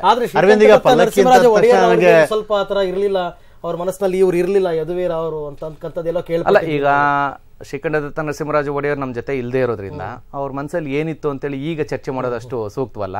ಆದ್ರೂ ಕೂಡ ಅವ್ರ ಮನಸ್ಸಲ್ಲಿ ಏನಿತ್ತೋ ಅದಕ್ಕೆ ವಿರುದ್ಧವಾಗಿ ತಗೊಂಡಿದ್ರು ಯಾರು ತಡೆಯಕ್ಕಾಗಲ್ವಲ್ಲ. ಆಮೇಲೆ ಒಬ್ರು ಬೇಕೇ ಬೇಕಲ್ವಾ. ಸೊ ಹೀಗಾಗಿ ಅವ್ರನ್ನ ತಗೊಂಡಿರ್ತಾರೆ.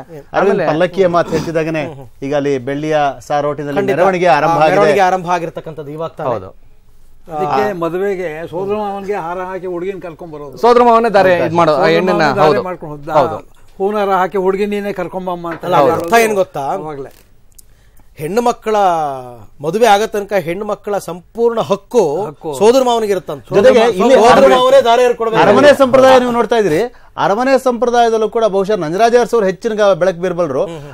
ಮಹಾರಾಜರು ಜಂಬೂ ಸವಾರಿಯಲ್ಲಿ ಹೊರಟಾಗ ಅಂಬಾರಿಯ ಮೇಲೆ ಹಿಂಬದಿಯಲ್ಲಿ ಮಹಾರಾಜರ ಜೊತೆ ಕೂತ್ಕೊಳ್ತಿದ್ ಸೋದರ ಮಾವ ಅಂತೆ, ಅಥವಾ ಯುವರಾಜರು ಕೂತ್ಕೊಳ್ತಿಲ್ಲ,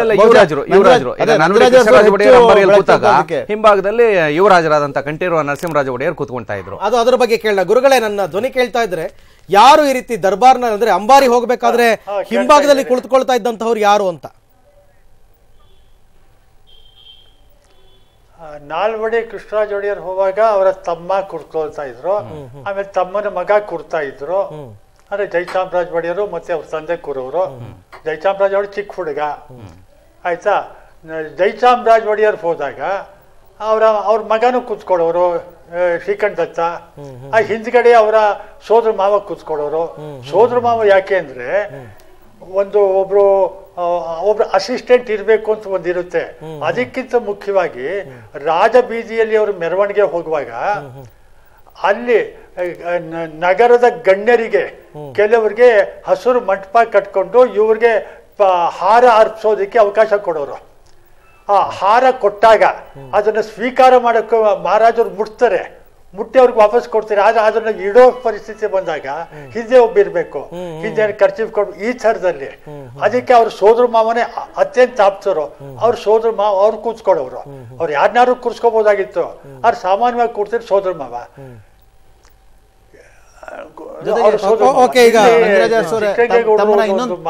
ನಂಜರಾಜ್ ಅರಸರು ತಮ್ಮ ಇನ್ನೊಂದು ಪ್ರಶ್ನೆ ಕೇಳಬೇಕು. ಈಗ ಯದುವೀರ್ ಅವರ ಮೆರವಣಿಗೆ ಆರಂಭ ಆಗಿದೆ. ಬೆಳ್ಳಿಗಾಡಿನಲ್ಲಿ ಈಗ ಅವ್ರನ್ನ ಆನೆ ಬಾಗಿಲಿಂದ ಹೊರಗಡೆ ಕರ್ಕೊಂಡು ಹೋಗ್ತಾ ಇದ್ದಾರೆ. ಹಿಂದೆ ಜಯಚಾಮರಾಜೇಂದ್ರ ಒಡೆಯರ್ ಅವರ ದತ್ತು ಸ್ವೀಕಾರ ಸಮಾರಂಭ ಸಂದರ್ಭದಲ್ಲಿ ಇದೇ ರೀತಿಯ ಮೆರವಣಿಗೆ ನಡೆದಿತ್ತಾ? ಅವಾಲು ಬೆಳ್ಳಿಗಾಡಿಲೇ ಕರ್ಕೊಂಡು ಹೋಗಿದ್ರಾ ಅಥವಾ ಅಂಬಾರಿ ಮೇಲೆ ಕೂರ್ಸ್ಕೊಂಡು ಹೋಗಿದ್ರಾ? ಅಂಬಾರಿ ಇಲ್ಲ, ಬೆಳ್ಳಿ ಗಾಡಿಲೇ ಹೋಗ್ತಾ ಇದ್ದದ್ದು. ಅರಮನೆ ಒಳಗಡೆ ಮಾತ್ರ ಮೆರವಣಿಗೆ ಆಗೋದು. ಎಸ್ ಗುರುಗಳೇ, ಈಗ ಬಹಳ ಮುಖ್ಯವಾದಂತಹ ಘಟ್ಟಕ್ಕೆ ನಾವು ಬರ್ತಾ ಇದೀವಿ. ಮುಖ್ಯವಾದಂತಹ ಚರ್ಚಾ ವಿಚಾರ ಅಂದ್ರೆ ಇಲ್ಲಿ ತನಕ ಅಂದ್ರೆ ಬೆಳಿಗ್ಗೆ ಮಧ್ಯಾಹ್ನ ನಾವು 3 ಗಂಟೆಯಿಂದ 4:30 ತನಕ ಇದ್ರ ಬಗ್ಗೆ ಎಲ್ಲ ಸಾಕಷ್ಟು ಮಾತನಾಡಿದ್ವಿ. ಈಗಲೂ ಕೂಡ ಒಂದು 3/4 ಗಂಟೆ ಇದ್ರ ಬಗ್ಗೆ ಮಾತನಾಡಿದ್ವಿ. ಈಗ ಬಂದಿರತಕ್ಕಂಥ ಬಹಳ ಮುಖ್ಯವಾದ ವಿಚಾರ ಅಂತಂದ್ರೆ ಶ್ರೀಕಂಠ ದತ್ತ ನರಸಿಂಹರಾಜ ಒಡೆಯರ್ ಅವರು ತಮ್ಮ ತಂದೆ ರಾಜ ಆಗಿದ್ದನ್ನ ನೋಡಿದ್ರು, ಚಿಕ್ಕ ವಯಸ್ಸಿನಲ್ಲಿ ನೋಡಿದ್ರು. ಅವರಿಂದ ಅಂದ್ರೆ ಅವ್ರ ಜೊತೆನಲ್ಲೇ ನೋಡಿರ್ಲಿಲ್ಲ, ರಾಜರಾಗಿದ್ದಾಗ ನೋಡಿಲ್ಲ. ರಾಜರಾಗಿದ್ದಾಗ 1953ರಲ್ಲಿ ಶ್ರೀಕಂಠ ದತ್ತ ನರಸಿಂಹರಾಜ ಒಡೆಯರು ಹುಟ್ಟಿದ್ದು 1953. ಅಂಬಾರಿನಲ್ಲಿ ಯಾವಾಗ ಕೂತ್ಕೋತಾ ಇದ್ರು? ಅಂಬಾರಿಯಲ್ಲಿ ಕೂತ್ಕೊಳ್ತಾ ಇದ್ರು. ಅಷ್ಟೊತ್ತಿಗೆ ಅವ್ರ ರಾಜತ್ವ ಒಟ್ಟಾಗಿತ್ತು. ರಾಜತ್ವ ಹೋಗಿದ್ರು. ರಾಜತ್ವದ ಯುವರಾಜನಾಗಿ ಈಗ ಚಿಕ್ಕ ವಯಸ್ಸಿಂದ ಹುಟ್ಟಿನಿಂದಲೂ ಕೂಡ ಆ ತಂದೆ ತಾಯಿ ರಾಜ ಅಂತಂದ್ರೆ ಏನು ಅವರ ಬೆಳೆದಿದ್ರಲ್ವಾ, ಅವ್ರಿಗೂ ಯದುವೀರ ಅವ್ರಿಗೂ ಬಹಳಷ್ಟು ವ್ಯತ್ಯಾಸ ಇದೆ. ಹೌದು, ಆಯ್ತಾ? ಯದುವೀರ ಅವರ ಅಂದ್ರೆ ಮೈಸೂರಿನ ಜನತೆ ಕೂಡ ಶ್ರೀಕಂಠದತ್ತ ನರಸಿಂಹರಾಜ ಒಡೆಯರ್ ಅವ್ರನ್ನ ರಾಜ ಅಂತಾನೆ ಹುಟ್ಟಿನಿಂದನೂ ಅನ್ಕೊಂಡಿದ್ರು. ಯುವರಾಜರಾದ್ರು ರಾಜ ಅಂತಾನೆ ಅನ್ಕೊಂಡಿದ್ರು. ಆದ್ರೆ ಯದುವೀರ ಅವರು ಸಂಪೂರ್ಣ ಡಿಫ್ರೆಂಟ್. ಈ ಇದನ್ನ ನಾವಂತೂ ಯಾರು ನೋಡಿರ್ಲಿಲ್ಲ ಈ ರೀತಿ. ಈಗ ಯದುವೀರ ಅವ್ರ ಮುಂದೆ ಇರ್ತಕ್ಕಂಥ ನಿಜವಾದ ಸವಾಲೇನು ಅಂತಕ್ಕಂಥದ್ದು? ನಿಜವಾದ ಸವಾಲು 2 ಮುಖ್ಯವಾದಂತ ಸವಾಲುಗಳಿದಾವೆ. ಈ ನಾಡಿನ ಸಮಸ್ತ ಜನರನ್ನ ಒಟ್ಟಿಗೆ ತಗೊಂಡೋಗುವಂತದ್ದು. ಇನ್ನೊಂದು ಆಡಳಿತಾತ್ಮಕವಾಗಿ ಕಾನೂನಾತ್ಮಕವಾಗಿ ಕೆಲವೊಂದು ಹೋರಾಟ ಇದೆ. ಅದು ಹೋರಾಟವನ್ನ ಯದುರಾಜ್ ಅವರ ಆ ಸ್ಥಾನದಲ್ಲಿ ಇದ್ರು ಮಾಡ್ತಾರೆ, ಬೇರೆಯವರು ಇದ್ರು ಮಾಡ್ತಾರೆ. ಯಾಕಂದ್ರೆ ಅದೆಲ್ಲ ಲಾಯರ್ ಅಡ್ವೊಕೇಟ್ಗಳು ಮಾಡುವಂತದ್ದು. ಅದು ಇವ್ರು ಯಾರೇ ಬಂದ್ರು ಇವ್ರ ಪರವಾಗಿ ಅವ್ರು ನಡ್ಸ್ಕೊಂಡು ಹೋಗ್ತಾರೆ. ಆದ್ರೆ ಇಲ್ಲಿ ಬಹಳ ಮುಖ್ಯವಾಗಿ ಯದುವೀರ್ ಅವರು ನಾಲ್ವಡಿ ಕೃಷ್ಣರಾಜ ಒಡೆಯರ್ ಅವರು ಏನು ಆಡಳಿತದ ಒಂದು ವಿಧಾನವನ್ನು ಅಳವಡಿಸ್ಕೊಂಡಿದ್ರು, ಎಲ್ಲ ಜನರನ್ನ ಜೊತೆಯಲ್ಲಿ ತಗೊಂಡು ಅದನ್ನ ಇವರು ಅಳವಡಿಸ್ಕೋಬೇಕು. ಆ ಜಾತ್ಯತೀತ ಮನೋಭಾವನೆ ಇರಬೇಕು. ಇಲ್ಲಿ ನಾನು ಇಬ್ಬರನ್ನ ನೆನೆಬೇಕು, ನಾಲ್ವಡಿ ಕೃಷ್ಣರಾಜ ಒಡೆಯರು ಮತ್ತೆ ಅವರ ತಮ್ಮ ಯುವರಾಜ ನರಸಿಂಹರಾಜ ಒಡೆಯರು. ಆ ತಮ್ಮನ ಮೂಲಕ ಅವ್ರು ಏನ್ ಮಾಡಿದ್ರು ಅಂದ್ರೆ ಇಡೀ ಸಮಾಜದಲ್ಲಿ ಒಂದು ಬದಲಾವಣೆಯನ್ನ ಮಾಡಿಸಿದ್ರು. ಎಲ್ಲ ಹಿಂದುಳಿದ ವರ್ಗದ ಜನಾಂಗದ ವ್ಯಕ್ತಿಗಳನ್ನ ಕರೆದು ಅವರಿಗೆ ಜಾಗಗಳನ್ನು ಕೊಟ್ಟು ದುಡ್ಡುಗಳನ್ನ ಕೊಟ್ಟು ನೀವೆಲ್ಲ ಸಂಘ ಸಂಸ್ಥೆಗಳನ್ನ ಮಾಡ್ಕೊಳ್ಳಿ, ವಿದ್ಯಾವಂತರಾಗಿ ಮಕ್ಕಳಿಗೆ ಹಾಸ್ಟೆಲ್ಗಳನ್ನ ಮಾಡಿ ಅಂತ ಹೇಳಿ ಬಹುತೇಕ ನಮ್ಮ ರಾಜ್ಯದಲ್ಲಿ ಮೈಸೂರು, ಬೆಂಗಳೂರು ಎಲ್ಲ ಇದಾವಲ್ಲ, ಈ ಒಕ್ಕಲಿಗರ ಸಂಘ ಇರ್ಬೋದು, ಕುರುಬರ ಸಂಘ ಇರ್ಬೋದು, ಈಡಿಗರ ಸಂಘ ಇರ್ಬೋದು, ಎಲ್ಲ ಶತಮಾನೋತ್ಸವನ ಆಚರಿಸ್ತಾ ಇದೆ. ಈ ಶತಮಾನೋತ್ಸವ ಯಾಕೆ ಆಚರಿಸ್ತಾ ಇದೆ ಅಂದ್ರೆ 1905ರಲ್ಲಿ ಮಹಾರಾಜರ ತಮ್ಮ ಇವನ್ನೆಲ್ಲ ಕರೆದು ಇವರಿಗೆ ಜಾಗವನ್ನು ಕೊಟ್ಟರು. ಒಬ್ಬೊಬ್ರಿಗೆ 10 ಎಕರೆ, 20 ಎಕರೆ, 5 ಎಕರೆ, 3 ಎಕರೆ ಈ ರೀತಿ ಎಲ್ಲ ಜಾಗವನ್ನು ಕೊಟ್ಟು ಅವರು ಹಾಸ್ಟೆಲ್ಗಳನ್ನ ಮಾಡಬೇಕು, ವಿದ್ಯಾಸಂಸ್ಥೆಗಳನ್ನ ತೆರಿಬೇಕು ಅಂತ ಹೇಳಿ ಈ ನಿಟ್ಟಿನಲ್ಲಿ ಅವರು ಬೀಜವನ್ನು ಬಿತ್ತಿದ್ರು. ಅದರ ಪರಿಣಾಮನೇ ಇವತ್ತು ಕರ್ನಾಟಕ ರಾಜ್ಯದಲ್ಲಿ ಹಿಂದುಳಿದ ವರ್ಗದ ಎಲ್ಲ ಜನರು ಕೂಡ ಇವತ್ತು ವಿದ್ಯಾವಂತರಾಗಿದ್ದಾರೆ, ಬುದ್ಧಿವಂತರಾಗಿದ್ದಾರೆ, ಶ್ರೀಮಂತರಾಗಿದ್ದಾರೆ. ಇಂಥ ಕೆಲಸವನ್ನ ಮಾಡದಂತ ಕುಟುಂಬದಿಂದ ಆ ಕುಟುಂಬಕ್ಕೆ ವಾರಸದಾರಾಗಿರುವಂತ ಯದುವೀರ್ ಅವರು ಅದೆಲ್ಲವನ್ನ ಅಧ್ಯಯನ ಮಾಡಬೇಕು. ಜೊತೆಗೆ ಯಾವುದೇ ಕಾರಣಕ್ಕೂ ಇಲ್ಲ ಹಣಕಾಸು ಕೊಡದೇ ಗಮನಿಸಬೇಕು. ನಮ್ಮ ಹಳೆ ಮೈಸೂರು ಪ್ರಾಂತ್ಯದಲ್ಲಿ ವಿಶೇಷವಾಗಿ ಅವಾಲೇ ಶ್ರೀನಿವಾಸ ಮೂರ್ತಿ ಅವರು ಹೇಳ್ತಿರಲ್ಲ, ರಾಜ ಪ್ರತ್ಯಕ್ಷ ದೈವತ. ಇವತ್ತಿಗೂ ಕೂಡ ಹಳೆ ಮೈಸೂರಿನ ಜನ ಯದುವಂಶದ ರಾಜರು ಯಾರಿದ್ದಾರೆ ಆ ರಾಜ ಮನೆತನಕ್ಕೆ ಅತ್ಯಂತ ಗೌರವದಿಂದ ನಡ್ಕೊಳ್ತಾರೆ. ಯಾರೇ ಆಗ್ಲಿ, ಈಗ ಯದುವೀರ್ ಅವ್ರನ್ನೂ ಕೂಡ ಈಗ ಅವ್ರು ಯುವರಾಜನೇ ಆಗಿದ್ರು ಕೂಡ ಶ್ರೀಕಂಠದತ್ತ ಒಡೆಯರಿಗೆ ಸಲ್ಲಿಸಿದಷ್ಟೇ ಗೌರವವನ್ನ ಆ ರಾಜ ಮನೆತನಕ್ಕೆ ಹಳೆ ಮೈಸೂರು ಪ್ರಾಂತ್ಯದ ಜನ ಸಲ್ಲಿಸ್ತಾರೆ. ಆಮೇಲೆ ಎರಡನೇ, ಈಗ ಪ್ರಜಾಪ್ರಭುತ್ವ ರೀತಿಯಲ್ಲಿ ಆಡಳಿತವನ್ನ ಬದಲಾವಣೆ ಮಾಡೋದಕ್ಕೆ ಅವ್ರಿಗೆ ಯಾವ ಅಧಿಕಾರ ಇಲ್ಲ. ರಾಜಮನೆತನದ ಒಳಗೇನೆ ಅವರು ಆದ್ರೆ ಅವ್ರು ಹೇಳಿದ್ರು ಚಿತ್ರರಂಗೇಗೌಡರು ಆ ಗುಣಗಳನ್ನ ಮೈಗೂಡಿಸ್ಕೊಳ್ಬೇಕು. ಮಾಡ್ತಾರೋ ಬಿಡ್ತಾರೋ ಹೆಚ್ಚಾಗಿ ಅಲ್ವಾ? ಅಲ್ಲಲ್ಲ, ಈಗ ನಾಲ್ವಡಿ ಕೃಷ್ಣರಾಜ ಒಡೆಯರು 1 ಕೋಟಿ ರೂಪಾಯಿ ದಾನ ಮಾಡಿರ್ತಾರೆ. ದಾನದ ಗುಣ ಇದೆಯಲ್ಲ ಅದು ಅಳವಡಿಸ್ಬೇಕು. ಖಂಡಿತ. ಮತ್ತೆ ಈ ಜನರ ಜೊತೆ ಬೆರೆಯೋ ಗುಣ ಇದೆಯಲ್ಲ, ನೀವೆಲ್ಲರೂ ಅರಮನೆ ಒಳಗಡೆ ಬನ್ನಿ, Yes, yes, yes. ನಿಮ್ಮ ಜೊತೆ ನಾನಾಗಿರ್ತೀನಿ, ನನ್ನ ಜೊತೆ ನೀವಾಗಿರಿ ಅನ್ನುವಂತ ಗುಣ ಇದೆಯಲ್ಲ, Yes. ಇದು ಮುಂದಿನ ಅವರ ಎಲ್ಲಾ ಸಮಸ್ಯೆಗಳಿಗೆ ರಾಮಬಾಣ ಇದು. ಖಂಡಿತವಾಗಿ ಯಾಕಂದ್ರೆ ಇದ್ರ ಜನ ಬಗ್ಗೆ ಅವ್ರ ಹಿಂದೆ ನಿಲ್ತಾರೆ. ಖಂಡಿತ ಈ ಬಗ್ಗೆ ಮತ್ತಷ್ಟು ಇದೇ ಮುಖ್ಯವಾಗಿ ಚರ್ಚೆ ಆಗ್ಬೇಕಾಗಿರ್ತಕ್ಕಂಥದ್ದು. ಯಾಕಂದ್ರೆ ಅರಮನೆಯ ಒಳಗಿರೋರ್ಗಿಂತ ಅರಮನೆಯ ನಂಟನ್ನು ಹೊಂದಿ ಹೊರಗಿರ್ತಕ್ಕಂಥವ್ರು ಏನ್ ಎಕ್ಸ್ಪೆಕ್ಟ್ ಮಾಡ್ತಾರೆ ಅಂತಕ್ಕಂಥದ್ರ ಬಗ್ಗೆ ಚರ್ಚೆನ ಮಾಡ್ತೀನಿ ಒಂದು ಪುಟ್ಟ ಬ್ರೇಕ್ ನಂತರ.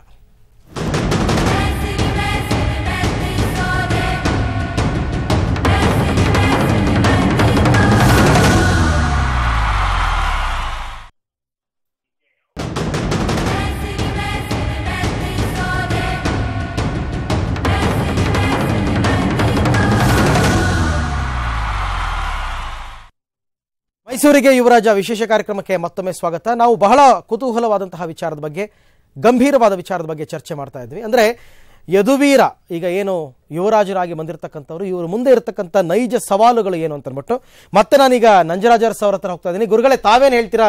ನಮ್ಮ ಚರ್ಚೆನ ಕೇಳಿಸ್ಕೊತಾ ಇದ್ರಿ. ಕೇಳಿಸ್ಕೊಳ್ಳಿ, ಯಾವ ಪ್ರಶ್ನೆಗೆ ಉತ್ತರ ಹೇಳ್ಬೇಕು ಹೇಳಿ. ಅಲ್ಲ, ಈಗ ಯದುವೀರ ಅವರಿಗೆ ಶ್ರೀಕಂಠದತ್ತ ನರಸಿಂಹರಾಜ ಒಡೆಯರನ್ನ ನಮ್ಮ ಮೈಸೂರಿನ ಜನ ಅವ್ರನ್ನ ರಾಜರು ಅಂತ ಆರಂಭದಿಂದನೂ ಕನ್ಸಿಡರ್ ಮಾಡಿದ್ರು. ಅವರು ಕೂಡ ಹಾಗೆ ಬೆಳೆದ್ರು. ಆದ್ರೆ ಯದುವೀರ ಅವರು ಆ ತರ ಅಲ್ಲ. ಅವ್ರೀಗ ಏಕಾಏಕಿ ಅರಮನೆಗೆ ಪ್ರವೇಶವನ್ನ ಪಡೆದಿರ್ತಕ್ಕಂಥವ್ರು. ಅವ್ರ ಮುಂದೆ ಅವ್ರದ್ದೇ ಆದಂತಹ ಸವಾಲುಗಳಿರುತ್ತೆ, ಅದನ್ನ ಮೆಟ್ಟಿ ನಿಲ್ಬೇಕಾಗುತ್ತೆ. ಸೊ ಆ ತರ ಸವಾಲುಗಳು ಏನಿದೆ ಹಾಗಾದ್ರೆ ಅಂತ? ಅರೆ, ಸವಾಲು ಅಂಥದ್ದೇನಿಲ್ಲ. ಈಗ ಒಂದು ಮನೆಗೆ ಆತ ದತ್ತವಾಗಿ ಬಂದ ಮೇಲೆ ರಕ್ತ ಹಂಚಿಕೊಂಡು ಬಂದಂತ ಮಗನ್ಗೆ ಏನು ಅಧಿಕಾರ ಅಥವಾ ಜವಾಬ್ದಾರಿ ಇರುತ್ತೆ, ಅದನ್ನು ಕೂಡ ಈತನಿಗೆ ಈಗ ಬಂದೆ ಇವತ್ತಿಂದ ಕಾನೂನಾತ್ಮಕವಾಗಿ ಬರೋದು ಬೇರೆ, ಅದು ಬಿಡಿ. ಅದನ್ನ ಮನೆಯ ಆಗು ಹೋಗುಗಳು ಏನಿವೆ, ಪ್ಲಸ್ ಪಾಯಿಂಟ್ ಏನಿದೆ, ಮೈನಸ್ ಪಾಯಿಂಟ್ ಎಲ್ಲವನ್ನು ಆತ ನಿರ್ವಹಣೆ ಮಾಡಬೇಕು. ಈಗ ಅತ್ಯಂತ ಮುಖ್ಯವಾಗಿ ಆತನಿಗಿರೋದು ಅರಮನೆಗಳ ಬಗ್ಗೆ ಸುಪ್ರೀಂ ಕೋರ್ಟು ಮತ್ತೆ ಹೈಕೋರ್ಟ್ನಲ್ಲಿ ಕೇಸ್ಗಳಿವೆ. ರಾಜ್ಯ ಸರ್ಕಾರ ಕೇಸ್ಗಳು ನಡೀತಾ ಇವೆ. ಅದನ್ನ ಆತ ಇತ್ಯರ್ಥ ಮಾಡ್ಕೋಬೇಕು. ಆ ಇತ್ಯರ್ಥ ಮಾಡ್ಕೋಬೇಕಾದ್ರೆ ಎರಡೂ ಕೋರ್ಟ್ ಅಲ್ಲಿ ಇದೆ. ಅದು ಸರ್ಕಾರ ವಾಪಸ್ ತಗೊಳುತ್ತಾ? ಸರ್ಕಾರ ವಾಪಸ್ ತಗೊಳ್ಳೋದಿಲ್ಲ. ಸರ್ಕಾರ ಹಾಗಂತ ನಾನು ಅನ್ಕೊಂಡು ಸರ್ಕಾರ ಯಾಕೆ ವಾಪಸ್ ತಗೊಳುತ್ತೆ? ಅರಮನೆಯನ್ನು ತನ್ನ ವಶಕ್ಕೆ ತಗೊಂಡಂತ ಸರ್ಕಾರ ಅರಮನೆಯನ್ನು ಮತ್ತೆ ವಾಪಸ್ ಕೊಡಕ್ ಹೋಗಲ್ಲ. ಅದು ಕೋರ್ಟ್ ಅಲ್ಲಿ ಇರುವಾಗ ಕೊಡಕ್ಕೆ ಸರ್ಕಾರಕ್ಕೆ ಬಹಳ ಕಷ್ಟ ಆಗುತ್ತೆ ವಾಪಸ್ ಕೊಡೋದು. ಕೋರ್ಟ್ ಅಲ್ಲಿ ಇದೆ. ಸಿದ್ದರಾಮಯ್ಯನವರು ಅದನ್ನು ಸ್ಪಷ್ಟವಾಗಿ ಹೇಳಿದ್ದಾರೆ, ವ್ಯಾಜ್ಯ ಕೋರ್ಟ್ ಅಲ್ಲಿ ಇದೆ, ಈ ತೀರ್ಮಾನ ಆಗುತ್ತೆ ಬಿಡ್ರಿ ಅಂತ. ಯಾವಾಗ ನಮ್ಮ ಚಿಕ್ಕಗೌಡರಿಗೆ ಗೊತ್ತಿದ್ದು, ನಾನು ಅವರು ಒಂದೇ ವೇದಿಕೆಯಲ್ಲಿ ಕೂತಿದ್ವಿ ಒಂದು ಯಾವ್ದೋ ಟಿವಿಯಲ್ಲಿ. ಯಾವಾಗ ಮೈಸೂರು ಸಂಸ್ಥಾನದ ಶ್ರೀಮನ್ ಮಹಾರಾಣಿ ಪ್ರಮೋದಾದೇವಿ ಒಡೆಯವರು ಕಣ್ಣೀರು ಹಾಕುವುದಂತ ಚರ್ಚೆ ಆಯ್ತಲ್ಲ. ಭಾವನಾತ್ಮಕವಾಗಿ ನೀವು ಮಹಾರಾಣಿ ಅಂತೀರೇ ಹೊರತು ಪ್ರಜಾಪ್ರಭುತ್ವದಲ್ಲಿ ಕಾನೂನಾತ್ಮಕವಾಗಿ ಅಲ್ಲ. ಜನರ ಏನು ಭಾವನಾತ್ಮಕತೆ ಅಂತ ಹೇಳಿದ್ದಾರೆ. ಆ ಮಹಾರಾಣಿ ಪಟ್ಟ ಇವ್ರಿಗೂ ಇಲ್ಲ, ಮಹಾರಾಜನ ಪಟ್ಟ ಅವ್ರಿಗೂ ಇರ್ಲಿಲ್ಲ. ಇದೊಂದು ಈಗ ಅವರು ಟ್ಯಾಕ್ಸ್ ಪೇಯಿಂಗ್ ಒಂದು ಫ್ಯಾಮಿಲಿ. ಜನ ಪ್ರೇಮ ಹೇಳದ್ ಬಿಟ್ಬಿಡಿ, ಪ್ರೇಮದಿಂದ ಏನ್ ಬೇಕಾದ್ರೆ ಮಾತಾಡ್ಕೊಂಡಿದ್ದೀನಿ, ಆ ಪ್ರಶ್ನೆ ಬರೋಲ್ಲ ಇಲ್ಲಿ. ಕಾನೂನಾತ್ಮಕವಾಗಿ ಇಂದಿನ ಸಮಾಜದಲ್ಲಿ ಇಂದಿನ ಪರಿಸ್ಥಿತಿಯಲ್ಲಿ ಹೋರಾಟ ಮಾಡುವಾಗ ಉತ್ತರಾಧಿಕಾರಿಯಾಗಿರುವಂತ ವ್ಯಕ್ತಿ ಶ್ರೀಕಂಠ ದತ್ತರ ಪ್ರತಿನಿಧಿಯಾಗಿ ಅವರ ಪುತ್ರನ ರೀತಿಯ ಹೆಸರಿನಲ್ಲಿ ಈಗ ಕಾನೂನು ಹೋರಾಟ ಮಾಡಬೇಕು. ಅದು ಅತ್ಯಂತ ದೊಡ್ಡ ಜವಾಬ್ದಾರಿ. ಮತ್ತೆ ಆಸ್ತಿಯನ್ನು ಉಳಿಸ್ಕೊಳ್ಳುವಂತ ಅರಮನೆ ಅಷ್ಟೇ ಅಲ್ಲ, ಜಮೀನು ಏನಿದೆ ಅದನ್ನ ಫೇಕ್ ಡಾಕ್ಯುಮೆಂಟ್ಸ್ ಕ್ರಿಯೇಟ್ ಮಾಡಿ ಯಾರೆಲ್ಲ ಹೊಚ್ಕೊಂಡು ಹೋಗ್ತಾ ಇದಾರಲ್ಲ ಅದನ್ನು ತಕೊಳ್ಳೋ ಪ್ರಕ್ರಿಯೆ ಮಾಡಬೇಕು. ಈಗ ಆಮೇಲೆ ನಿಮ್ಮ ಮಾತಿನಲ್ಲೇ ಹೇಳೋದಾದ್ರೆ ಮೈಸೂರು ಸಂಸ್ಥಾನದ ಶ್ರೀಮನ್ ಮಹಾರಾಣಿಯವರು ಪ್ರೆಸ್ ಮೀಟ್ ಮಾಡಿ ಕಣ್ಣೀರು ಕರೆದಾಗ ಒಂದು ಮಾತು ಹೇಳಿದ್ದಾರೆ, ಅಟ್ಯಾಚ್ಮೆಂಟ್ಗಳಿವೆ, ಟ್ಯಾಕ್ಸ್ಗಳು ಕೊಡಬೇಕು, ಇನ್ಕಮ್ ಟ್ಯಾಕ್ಸ್ನವರು ಗೋಳಿ ಕೊಡ್ತಾ ಇದ್ದಾರೆ, ಅರಮನೆ ನಮ್ ಕೈಲಿಲ್ಲ ಅಂತಾನೆ ಹೇಳಿದ್ದಾರೆ. ಆ ಮುಖ್ಯವಾದ ಸಮಸ್ಯೆಯನ್ನು ಆತ ಬಗೆಹರಿಸಬೇಕು. ಈ ಜಮೀನಂದು ಅದು ಸೆಕೆಂಡ್ ಪ್ರಿಫರೆನ್ಸ್ ಕೊಡ್ಬೋದು ಈ ಫೇಕ್ ಡಾಕ್ಯುಮೆಂಟ್ಸ್ ಅಲ್ಲಿ ಆಗಿರೋದನ್ನ. ಅತ್ಯಂತ ಮುಖ್ಯವಾಗಿ ಇರೋದು ಮೈಸೂರು ಮತ್ತು ಬೆಂಗಳೂರಿನ ಅರಮನೆ, ಅದರಲ್ಲೂ ಮುಖ್ಯವಾಗಿರುವುದು ಮೈಸೂರಿನ ಅರಮನೆ. ಯಾಕೆಂದ್ರೆ ಆಕ್ಟ್ 32 ಆಫ್ 1998 ಏನಿದೆ ಅದರ ಪ್ರಕಾರ ಅದನ್ನ ಶ್ರೀಕಂಠ ದತ್ತರು ಕೋರ್ಟ್ ಅಲ್ಲಿ ಕ್ವಶನ್ ಮಾಡಿದ್ದಾರೆ. ಆ ಪ್ರಶ್ನೆ ಬೇರೆ, ಅದು ಇತ್ಯರ್ಥ ಆಗೋವರೆಗೆ ಆಕ್ಟಿನ ಪ್ರಕಾರ ಶ್ರೀಕಂಠ ದತ್ತ ನರಸಿಂಹರಾಜ ಒಡೆಯರ್ ಮತ್ತು ಅವರ ಪತ್ನಿ ಜೀವಂತ ಇರುವವರೆಗೆ ಈಗ ಅವರು ವಾಸ್ತವ್ಯ ಹೂಡಿರುವ ಅರಮನೆಯ ಹಿಂಭಾಗದ ಸ್ಥಳದಲ್ಲಿ ಅವರು ಇರಬಹುದು ಅಂತ ಅಷ್ಟು ಹೇಳ್ತಾರೆ. ಈಗ ಅರ್ಥ ಇಲ್ಲ, ಶ್ರೀಕಂಠ ದತ್ತ ಇಲ್ಲ. ನಾಳೆ ಅದ ಒಳ್ಳೆ ದಿನ ಕೆಟ್ಟ ಯೋಚನೆ ಮಾಡಿದ್ರೆ ಹೇಳ್ತಿದ್ದೀನಿ ಅಂತಲ್ಲ, ನಾಳೆ ಈಗ ಇಲ್ಲ ಅಂದಾಗ ಅರಮನೆ ಯದುವಂಶದ ವಶದಿಂದ ಹೊರಟೋಗುತ್ತೆ ಸರ್ಕಾರದ ಕೈಗೆ. ಮತ್ತೆ ಅಲ್ಲಿ ಇನ್ನೊಂದು ಬಹಳ ಮುಖ್ಯವಾದ ಅಂಶ ಏನು ಅಂದ್ರೆ, ನೀವು ನವರಾತ್ರಿ ಆಚರಣೆಗೆ ಹೈಲೈಟ್ ಮಾಡ್ತೀವಿ ನಾವು. ಮುಖ್ಯವಾದ ಅಂಶ, ಕೋಟೆ ಒಳಗೆ ಮನುಷ್ಯರನ್ನ ಬಿಟ್ಟು ಏನೆಲ್ಲ ಇದೆ ಪ್ರತಿಯೊಂದನ್ನು ಸರ್ಕಾರಕ್ಕೆ ಸೇರಿದಂತ ಆಸ್ತಿ.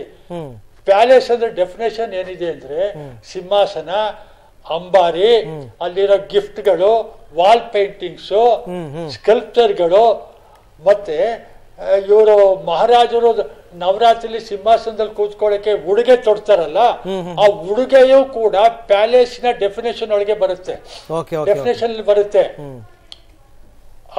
ಅದು ಕೂಡ ಸರ್ಕಾರಕ್ಕೆ ಸೇರಿದ್ದು. ಅವೆಲ್ಲಾನು ಇವ್ರು ಕೈ ಬಿಟ್ಟು ಹೋಗುತ್ತೆ. ಅರಮನೆ ಒಂದು ಪಕ್ಷ ಒಂದು ಯೋಚನೆ ಮಾಡೋಣ, ಇದು ನ್ಯಾಯಾಲಯದಲ್ಲಿರೋ ಮೊಕದ್ದಮೆ ಸರ್ಕಾರದ ಪರ ಆಯ್ತು ಅಂತ ಅನ್ಕೊಳ್ಳಿ, ಆವಾಗ ಸಿಂಹಾಸನ ಮತ್ತೆ ಅಂಬಾರಿನವ್ರು ಕೊಡೋದಿಲ್ಲ. ಆಗ ಇವರು ನವರಾತ್ರಿ ಆಚರಣೆ ಸಿಂಹಾಸನಾರೋಹಣ ಹೇಗ್ ಮಾಡ್ತಾರೆ? ಆ ನೋವಿದೆಯಲ್ಲ, ಆ ಚಿಂತೆ ಅತ್ಯಂತ ದೊಡ್ಡ ಚಿಂತೆ. ಅರಮನೆಯನ್ನ ಖಾಲಿ ಮಾಡುವುದು ಹಾಗೂ ಇವುಗಳನ್ನು ತಮ್ಮ ವಶದಲ್ಲಿಟ್ಕೊಂಡು ಪಾರಂಪರಿಕ ಸಾಂಸ್ಕೃತಿಕ ನವರಾತ್ರಿ ಉತ್ಸವವನ್ನ ಸಿಂಹಾಸನಾರೋಹಣದ ಮೂಲಕ ಆಚರಣೆ ಮಾಡುವುದಿದೆಯಲ್ಲ, ಈ ವಂಶದ ಅತ್ಯಂತ ದೊಡ್ಡ ಕಾರ್ಯ, ಪಾರಂಪರಿಕ ಜವಾಬ್ದಾರಿ, ಮಹತ್ವಪೂರ್ವವಾದಂತ ಕಾರ್ಯ. ಇದನ್ನ ತಾನು ಮತ್ತೆ ತನ್ನ ವಶಕ್ಕೆ ಕಾಯಂ ಆಗಿ ತಗೊಳ್ಳೋದು ಹೇಗೆ? ಆಸ್ತಿ ಹಣ ಬಿಡಿ, ಅದು ಸೆಕೆಂಡರಿ. ಅದು ಇದನ್ನು ಅರಮನೆಯನ್ನ ಉಳಿಸಿಕೊಳ್ಳುವುದು, ಅರಮನೆಯ ಜೊತೆಗೆ ಈ ಎಲ್ಲಾ ವಸ್ತುಗಳನ್ನು ತನ್ನ ವಶದಲ್ಲಿ ಇಟ್ಕೊಂಡು ಆ ಧಾರ್ಮಿಕ ಆಚರಣೆ ಪಾಲನೆ ಮಾಡೋದಿದೆಯಲ್ಲ, ಇದು ಆತನ ಮುಂದೆ ಇರುವಂತ ದೊಡ್ಡ ಸಮಸ್ಯೆ. ನಿಮ್ ಜೊತೆ ನಾನು ಮತ್ತೆ ಮಾತಾಡ್ತೀನಿ ಖಂಡಿತವಾಗಿ. ಚಿಕ್ಕರಂಗೇಗೌಡ್ರೆ, ಈಗ ಬಂದಂತಹ ಬಹಳ ಮುಖ್ಯವಾದ ವಿಚಾರ, ಐ ಥಿಂಕ್ ಇದರಲ್ಲಿ ಯಶಸ್ಸು ಸಾಧಿಸೋದಕ್ಕೆ ಆಗೋದಿಲ್ಲ ಅಂತ ನನ್ಗನ್ಸುತ್ತೆ ಮೇಲ್ನೋಟಕ್ಕೆ. ಯಾಕಂದ್ರೆ ಒಡೆಯರ್ ಅವರು ಕೂಡ, ಶ್ರೀಕಂಠ ದತ್ತ ಅವರು ಕೂಡ ಸಾಕಷ್ಟು ಕಾನೂನು ಹೋರಾಟಗಳನ್ನ ಮಾಡಿದ್ರು. ಇದು ಒಂದು ರೂಲ್ಸ್ ಒಬ್ಬ ರಾಜರಿಗೆ ಅಪ್ಲೈ ಆಗಿದೆ, ಬೇರೆ ಬೇರೆ ಸಂಸ್ಥಾನಗಳಿಗೂ ಅಪ್ಲೈ ಆಗಿದೆ. ಸೊ ಹಾಗಾಗಿ ಅದನ್ನ ಮೈಸೂರಿನ ಜನ ಅಥವಾ ಒಡೆಯರ್ ಮನೆತನದವ್ರು ಹೇಗೆ ಅದನ್ನ ಅಕ್ಸೆಪ್ಟ್ ಮಾಡ್ಕೋತಾರೆ ಅಂತ ಅನ್ಬಿಟ್ಟು ಮುಂದೆ ಅಲ್ಲ, ಈಗ ಕಾನೂನು ಏನ್ ಹೇಳುತ್ತೆ ಅದನ್ನ ಒಪ್ಕೊಳ್ಳೇಬೇಕಾಗುತ್ತೆ, ಪಾಲಿಸಲೇಬೇಕು. ಅದ್ರ ವಿರುದ್ಧ ಯಾರು ಹೋಗಲ್ಲ. ಅದರಲ್ಲೂ ವಿಶೇಷವಾಗಿ ಮೈಸೂರಿನ ಅರಸು ವಂಶಸ್ಥರು ಖಂಡಿತವಾಗಿ ಇವತ್ತಿನ ಕಾರ್ಯಕ್ರಮವನ್ನೇ ತಗೊಳ್ಳೋದಾದ್ರೆ, ನಾವು ಬೆಳಗ್ಗೆಯಿಂದ ಓದ್ತಾ ಇದ್ವಿ, ಒಂದು ಶೃಂಗೇರಿ ಪೀಠದ ಜಗದ್ಗುರುಗಳು ಜೊತೆಗೆ ಪರಕಾಲ ಮಠದ ಶ್ರೀಗಳು, ಇವರ ಸಮ್ಮುಖದಲ್ಲಿ ಇವೆಲ್ಲವೂ ಆಗ್ತಾ ಇರ್ತಕ್ಕಂಥದ್ದು. ಈ ಪರಕಾಲ ಮಠದವರ ಅವಿನಾವಭಾವ ಸಂಬಂಧ ಇವ್ರ ಜೊತೆ ಹೇಗೆ ಪರಕಾಲ ಮಠದವರು ಹೇಗೆ ರಾಜಗುರುಗಳಾದ್ರು? ಅಲ್ಲ, ನಿಜವಾಗಿಯೂ ಒಂದು ರೀತಿಯಲ್ಲಿ ಈ ಮೈಸೂರಿನ ರಾಜತ್ವ ಉಳಿದಿದ್ದೆ ಪರಕಾಲ ಮಠದ ನೆರವಿನಿಂದ. ಬಹುಶಃ ಅವರು ಇದನ್ನ ಕ್ಲೈಮ್ ಮಾಡ್ತಾ ಇಲ್ಲ, ಮತ್ತೆ ಎಲೆಮರೆ ಕಾಯಿ ತರ ಉಳ್ಕೊಂಡಿದ್ದಾರೆ, ಅಥವಾ ಇನ್ನೊಂದು ರೀತಿಯಲ್ಲಿ ಅತಿಯಾದ ಮಡಿವಂತಿಕೆಯಿಂದ ಪ್ರಚಾರವನ್ನು ತಗೊಂತಿಲ್ಲ ಅಂತ ನನಗೆ ಕಾಣುತ್ತೆ. ನೋಡಿ, ಮುಮ್ಮಡಿ ಇವರ ಕಾಲದಲ್ಲಿ, ಮಹಾರಾಣಿ ಲಕ್ಷ್ಮೀ ಅಮ್ಮಣ್ಣಿಯವರ ಕಾಲದಲ್ಲಿ ದೇವರಾಜಯ್ಯ, ನಂಜರಾಜಯ್ಯ ಸರ್ವಾಧಿಕಾರಿ ದಳವಾಯಿಗಳು ತಮ್ಮ ವಶಪಡಿಸ್ಕೊಂಡು ಇವರನ್ನ ಗೃಹ ಬಂಧನದಲ್ಲಿ ಇಟ್ಟಿದ್ರು. ಗೃಹ ಬಂಧನದಲ್ಲಿ ಇಟ್ಟು ಆ ನಂತರ ಹೈದರಾಲಿ ಬಂದ್ರು, ಹೈದರಾಲಿ ನಂತರ ಟಿಪ್ಪು ಸುಲ್ತಾನ್ ಬಂದ್ರು. ಈ ಎಲ್ಲರ ಕಾಲದಲ್ಲಿ ಮಹಾರಾಣಿ ಲಕ್ಷ್ಮೀ ಅಮ್ಮಣ್ಣಿಯವರು ಗೃಹ ಬಂಧನದಲ್ಲಿ ಇದ್ರು. ಆಗ ಅವರಿಗೆ ನೈತಿಕವಾದಂತಹ ಧೈರ್ಯವನ್ನ, ಸ್ಥೈರ್ಯವನ್ನ ತುಂಬಿದಂತವರು ಪರಕಾಲ ಮಠದ ಶ್ರೀಗಳು. ಇದು ಎಲ್ಲಿಯೂ ಕೂಡ ಅವರು ಹೇಳ್ಕೊಳ್ಳಲ್ಲ, ಇತಿಹಾಸಕಾರರು ಹೇಳಿಲ್ಲ, ಇಲ್ಲ ಇದೆ, ಗೆಜೆಟಿಯರ್ಗಳಲ್ಲಿ ಇದೆ. ಅವರು ಕೂಡ ಇದನ್ನ ಕ್ಲೈಮ್ ಮಾಡಲ್ಲ. ಕ್ಲೈಮ್ ಮಾಡ್ಬೇಕು ಅವರು, ಯಾಕೆ ಮಾಡ್ತಾ ಇಲ್ವೋ ನನಗೆ ಗೊತ್ತಿಲ್ಲ. ಹಾಗೆಲ್ಲ ಏನಾಯ್ತು ಅಂದ್ರೆ, ತಿರುಮಲ ಅಯ್ಯಂಗಾರ್ ಅಂತ ಹೇಳಿ ತಮಿಳುನಾಡಿನ ಒಬ್ಬ ವ್ಯಕ್ತಿಯನ್ನ ಪರಕಾಲ ಮಠದ ವತಿಯಿಂದ ಕಳಿಸಿ ಮಹಾರಾಣಿಯವರನ್ನ ಭೇಟಿ ಮಾಡಿ, ಅವರ ಮೂಲಕ ಬ್ರಿಟಿಷರನ್ನ ಸಂಪರ್ಕಿಸಿ ಒಂದು ಗುಪ್ತವಾದಂತ ವ್ಯವಹಾರಗಳನ್ನ ಮಾಡಿ ಏನಾದ್ರೂ ಮಾಡಿ ಅಧಿಕಾರವನ್ನ ಪಡಿಬೇಕು ಅಂತೇಳಿ ಹೋರಾಟವನ್ನ ಮಾಡ್ತಿದ್ರು. ಅದರಲ್ಲೂ ಹೈದರಾಲಿ ಮತ್ತು ಟಿಪ್ಪು ಸುಲ್ತಾನ್ ಕಾಲದಲ್ಲಿ ಈ ರೀತಿಯ ಗುಪ್ತ ಸಂಧಾನ ಮಾಡೋದಿದೆಯಲ್ಲ, ಬಹಳ ಅಪರಾಧ ಆಗಿತ್ತು. ಅಂತದನ್ನ ಮೆಟ್ಟಿ ನಿಂತು ಮಾಡಿದ್ದಾರೆ ಅಂದ್ರೆ ಪರಕಾಲ ಮಠದ ಆಶೀರ್ವಾದ ಮತ್ತು ಸ್ವಾಮೀಜಿಗಳ ಮಾರ್ಗದರ್ಶನ ಬಹಳ ಮುಖ್ಯವಾಗಿದೆ. ಹೀಗಾಗಿ ಮೈಸೂರಿನ ಈ ರಾಜಸಂತತಿ ಮತ್ತೆ ಮುಮ್ಮಡಿ ಕೃಷ್ಣರಾಜ ಒಡೆಯರ್ ಏನು ವಾಪಸ್ ಬಂದಾಗ ಮುಮ್ಮಡಿ ಕೃಷ್ಣರಾಜ ಒಡೆಯರು ಈ ಮಠದ ವತಿಯಿಂದ, ಅಂದ್ರೆ ಮಹಾರಾಣಿ ಲಕ್ಷ್ಮೀ ಅಮ್ಮಣ್ಣಿಯವರು ಬಹುಶಃ ಹೇಳಿರ್ತಾರೆ ಮಗುಗೆ, ಆಗ 5 ವರ್ಷದ ಮಗು ಮುಮ್ಮಡಿ ಕೃಷ್ಣರಾಜ ಒಡೆಯರು ಹೇಳಿರ್ತಾರೆ, ನೋಡಪ್ಪ ನಾನು ಈ ರೀತಿ 50 ವರ್ಷಗಳ ಕಾಲ ಗೃಹ ಬಂಧನದಲ್ಲಿದ್ದೆ, ಇಷ್ಟೆಲ್ಲ ಕಷ್ಟ ಬಿದ್ದೆ, ಇಷ್ಟೆಲ್ಲ ಕಷ್ಟವನ್ನು ಬೀಳುವಾಗ ನಾನು ಎಷ್ಟೋ ಸಾರಿ ಆತ್ಮಹತ್ಯೆ ಮಾಡ್ಕೋಬೇಕು ಅನ್ನುವಂಥ ಪರಿಸ್ಥಿತಿನೂ ಇತ್ತು, ಮತ್ತೆ ಎಷ್ಟೋ ಜನ ನನ್ನನ್ನು ಕೊಲ್ಲೋದಕ್ಕೂ ಪ್ರಯತ್ನ ಪಟ್ಟಿದ್ರು. ಎಲ್ಲವನ್ನ ಮೆಟ್ಟಿ ನಿಲ್ಬೇಕಾದ್ರೆ ನನಗೆ ಈ ಪರಕಾಲ ಮಠದ ಸ್ವಾಮಿಗಳ ಒಂದು ಆತ್ಮಸ್ಥೈರ್ಯವನ್ನು ತುಂಬಿದ್ರು.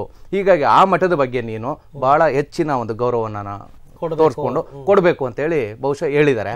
ಆ ನಿಟ್ಟಿನಲ್ಲಿ ಮುಮ್ಮಡಿ ಕೃಷ್ಣರಾಜ ಒಡೆಯರ್ ಅವರು ಪರಕಾಲ ಮಠವನ್ನ ತನ್ನ ಗುರುಗಳಾಗಿ ಸ್ವೀಕರಿಸಿ ರಾಜಗುರುಗಳು ಅಂತೇಳಿ ಅವರ ಒಂದು ಮಾರ್ಗದರ್ಶನದಲ್ಲಿ ನಡ್ಕೊಂಡು ಹೋಗಿದ್ದಾರೆ. ಹೀಗಾಗಿ ಮೈಸೂರು ಸಂಸ್ಥಾನ ಮತ್ತೆ ಮೈಸೂರು ರಾಜರ ಕೈಗೆ ಬರಬೇಕಾದ್ರೆ ಪರಕಾಲ ಮಠದ ಕೊಡುಗೆ ಅಪಾರವಾಗಿದೆ. ಈ ಕಾರಣಕ್ಕೋಸ್ಕರ ಪರಕಾಲ ಮಠಕ್ಕೆ ಇವರು ಹೆಚ್ಚಿನ ಒಂದು ಗೌರವವನ್ನು.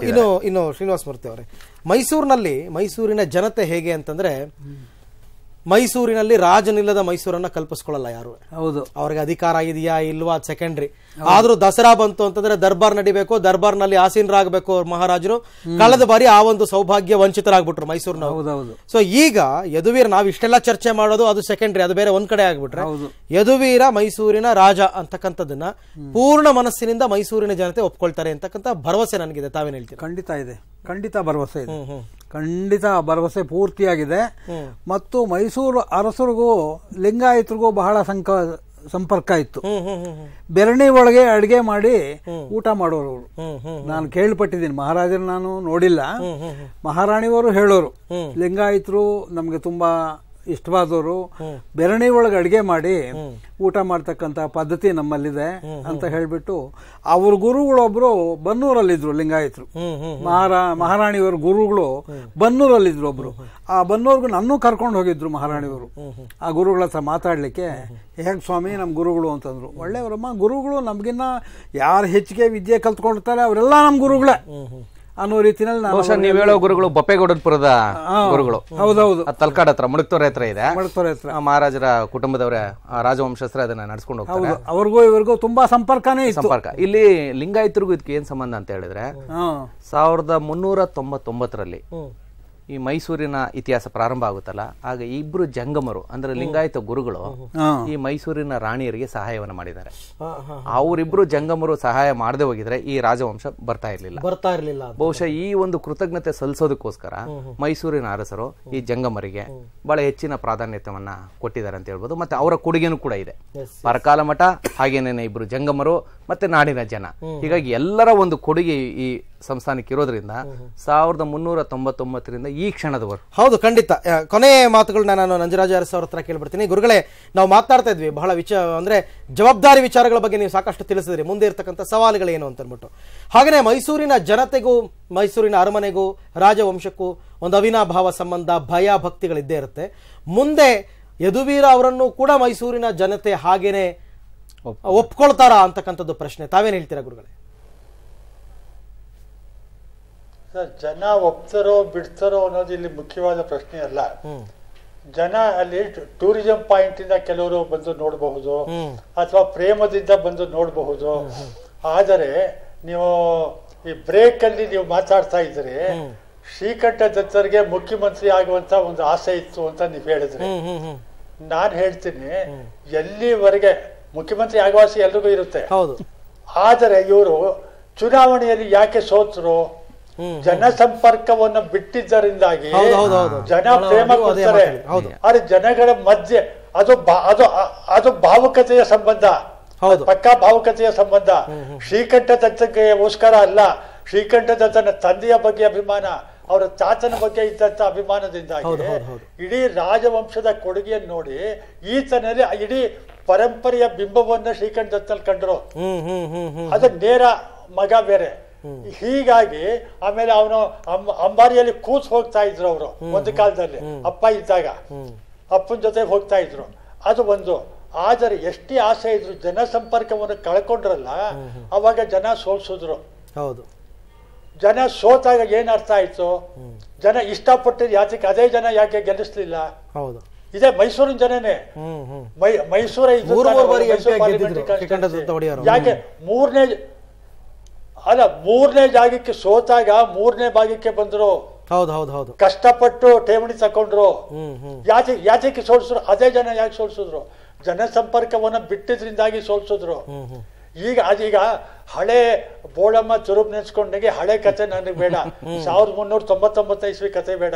ಅಥವಾ ಶಿವರಾಮ್ ಕಾರಂತರ ಮೂಕಜ್ಜಿಯ ಕನಸು, ಮೂಕಜ್ಜಿ ಅಡಿಗೆ ಮಲ್ಲಿ ಮಾತಾಡ್ತಾಳೆ, ಅದು ಬೇಡ. ನೀವು ನೇರ ಪ್ರಶ್ನೆ ಕೇಳಿದ್ರೆ ಆತ ಎದುರಿಸುವಂತಹ ಸಮಸ್ಯೆ ಏನು ಅಂತ, ಅರಮನೆಯ ಸಮಸ್ಯೆಗಳನ್ನ ಬಗೆಹರಿಸಬೇಕು. ಅವನ ಉಳಿವಿನ ಪ್ರಶ್ನೆ, ಆತ ಊಟ ಮಾಡುವ ಪ್ರಶ್ನೆ, ಆತ ವಾಸ್ತವ್ಯ ಇರುವಂತ ಸ್ಥಳದ ಪ್ರಶ್ನೆ, ಇದು ಮುಖ್ಯ. ಇದೆಲ್ಲನೂ ಆಗಬೇಕಾಗಿ ಇವರು ಚಿಕ್ಕರಂಗೇಗೌಡರು ಅಥವಾ ನೀವು ಹೇಳೋ ಹಾಗೆ ಜನರ ಮನಸ್ಸಿನ ಭಾವನೆಯನ್ನ ಭಾವುಕತೆಯಲ್ಲಿ ಅವನು ಮಹಾರಾಜ ಅಂತ ಅನ್ನಿಸ್ಕೋಬೇಕಾದ್ರೆ ಅರಮನೆಯ ಕೋಟೆಯನ್ನ ಬಿಟ್ಟು ಹೊರಗಡೆ ಬರಬೇಕು, ಜನಗಳ ಮಧ್ಯ ಬೆರಿಬೇಕು. ಅರಮನೆಗಿರುವಂತ ಗೋಪುರ ಚಂದನ್ 145 ಅಡಿ ಎತ್ತರ ಇದೆ. ಕಾಂಚನೇಗೌಡರಿಗೆ ಇವರು ನಮ್ಮ ಚಿಕ್ಕರಂಗೇಗೌಡರಿಗೆ ಗೊತ್ತಿದೆ, 145 ಅಡಿ ಎತ್ತರ ಇದೆ. ಜನ ಪ್ರೇಮದಿಂದ ಮಹಾರಾಜ ಅಂತಾರೆ, ಜನ ಪ್ರೇಮದಿಂದ ಮಮತೆಯಿಂದ ಮಹಾರಾಣಿ ಅಂತಾರೆ. ಅದು ವಾಸ್ತವಾಗಿ ಅಲ್ಲ, ಅದು ಪ್ರೇಮ. ಆ ಪ್ರೇಮದ ಮಾತನ್ನೇ ನಾನು ನಿಜ ಅಂತ ಅನ್ಕೊಂಡು ಭ್ರಮೆಯ ಬೆಲೂರಿನಲ್ಲಿ ಆಕಾಶದಲ್ಲಿ ಹಾರಬಹುದು, ಆದ್ರೆ ನನ್ನ ಕಾಲು ವಾಸ್ತವತೆಯ ನೆಲದ ಮೇಲೆ ಇರಬೇಕು. ನಾನು ಮಹಾರಾಜ ಅಲ್ಲ, ನಾನು ಮಹಾರಾಣಿ ಅಲ್ಲ, ನಾನು ಟ್ಯಾಕ್ಸ್ ಪೇಯರ್. 100 ಕೋಟಿ ಟ್ಯಾಕ್ಸ್ ಬಾಕಿ ಇದೆ. ಅರಮನೆ ಮೇಲೆ ಸರ್ಕಾರ ಇನ್ಕಮ್ ಟ್ಯಾಕ್ಸ್ ಡಿಪಾರ್ಟ್ಮೆಂಟ್ ಒತ್ತಡ ತರ್ತ. ಇದು ನನ್ನ ಮಾತಲ್ಲ, ಪ್ರಮೋದಾದೇವಿ ಒಡೆಯರೇ ಹೇಳಿರುವಂತ ಮಾತುಗಳು ಇವೆಲ್ಲನು. ಈ ಕಹಿ ಯಥಾರ್ಥವನ್ನು ಅರ್ಥ ಮಾಡಿಕೊಂಡು ಈ ಕಾಗೆ, ನಾನು ಹಿಡಿದಿರುವಂತ ಕಾಗೆ ಕಪ್ಪಿಗೆ ಇದೆ, ಬೆಳಗಿಲ್ಲ. ನಾನು ಇರೋದು ನನ್ನ ಎದುರಿಗೆ ಕತ್ತೆ, ಕುದುರೆ ಅಲ್ಲ. ಕಹಿ ವಾಸ್ತವವನ್ನು ಅರ್ಥ ಮಾಡಿಕೊಂಡು ಈಗ ಬಂದಿರುವಂತ ಉತ್ತರಾಧಿಕಾರಿ ಜನರ ಪ್ರೇಮವನ್ನು ಗಳಿಸ್ಕೋಬೇಕಾದ್ರೆ ಅರಮನೆ ಕೋಟೆಯಿಂದ ಫುಟ್ಪಾತ್ಗೆ ಬಂದು ಸಾಮಾನ್ಯವಾದ ಮನುಷ್ಯನ ಜೊತೆ ಬೆರಿಬೇಕು. ಆದ್ರೆ ದುಃಖದ ಸಂಗತಿ ಏನು ಅಂದ್ರೆ ನಾಲ್ವಡಿ ಕೃಷ್ಣರಾಜ ಒಡೆಯರ್ ನಂತರ ಜಯಚಾಮರಾಜ ಒಡೆಯರ್ ಕೂಡ ಸಾಮಾನ್ಯವಾದ ಜನಗಳ ಜೊತೆ ಬೆರೆಯಕ್ಲಿಲ್ಲ. ಮಹಾರಾಜ ಆದ್ಮೇಲೆ ಬೆರೆಯಕ್ಕಾಗ್ಲಿಲ್ಲ ಅವರು. ಈತ ಲಂಡನ್ ಅಲ್ಲಿ ಓದ್ತಾ ಇದ್ದಾನೆ ಅಂತ ಪತ್ರಿಕೆಗಳಲ್ಲಿ ನೀವು ತೋರಿಸಿದ್ದೀರಿ. ನಾಲ್ವಡಿ ಕೃಷ್ಣರಾಜ ಒಡೆಯರು ಜಯಚಾಮರಾಜ ಒಡೆಯರ್ನ ಪ್ಯಾರಿಸ್ ಲಂಡನ್ ಅಲ್ಲಿ ಓದಿಸ್ಬೋದಾಗಿತ್ತು.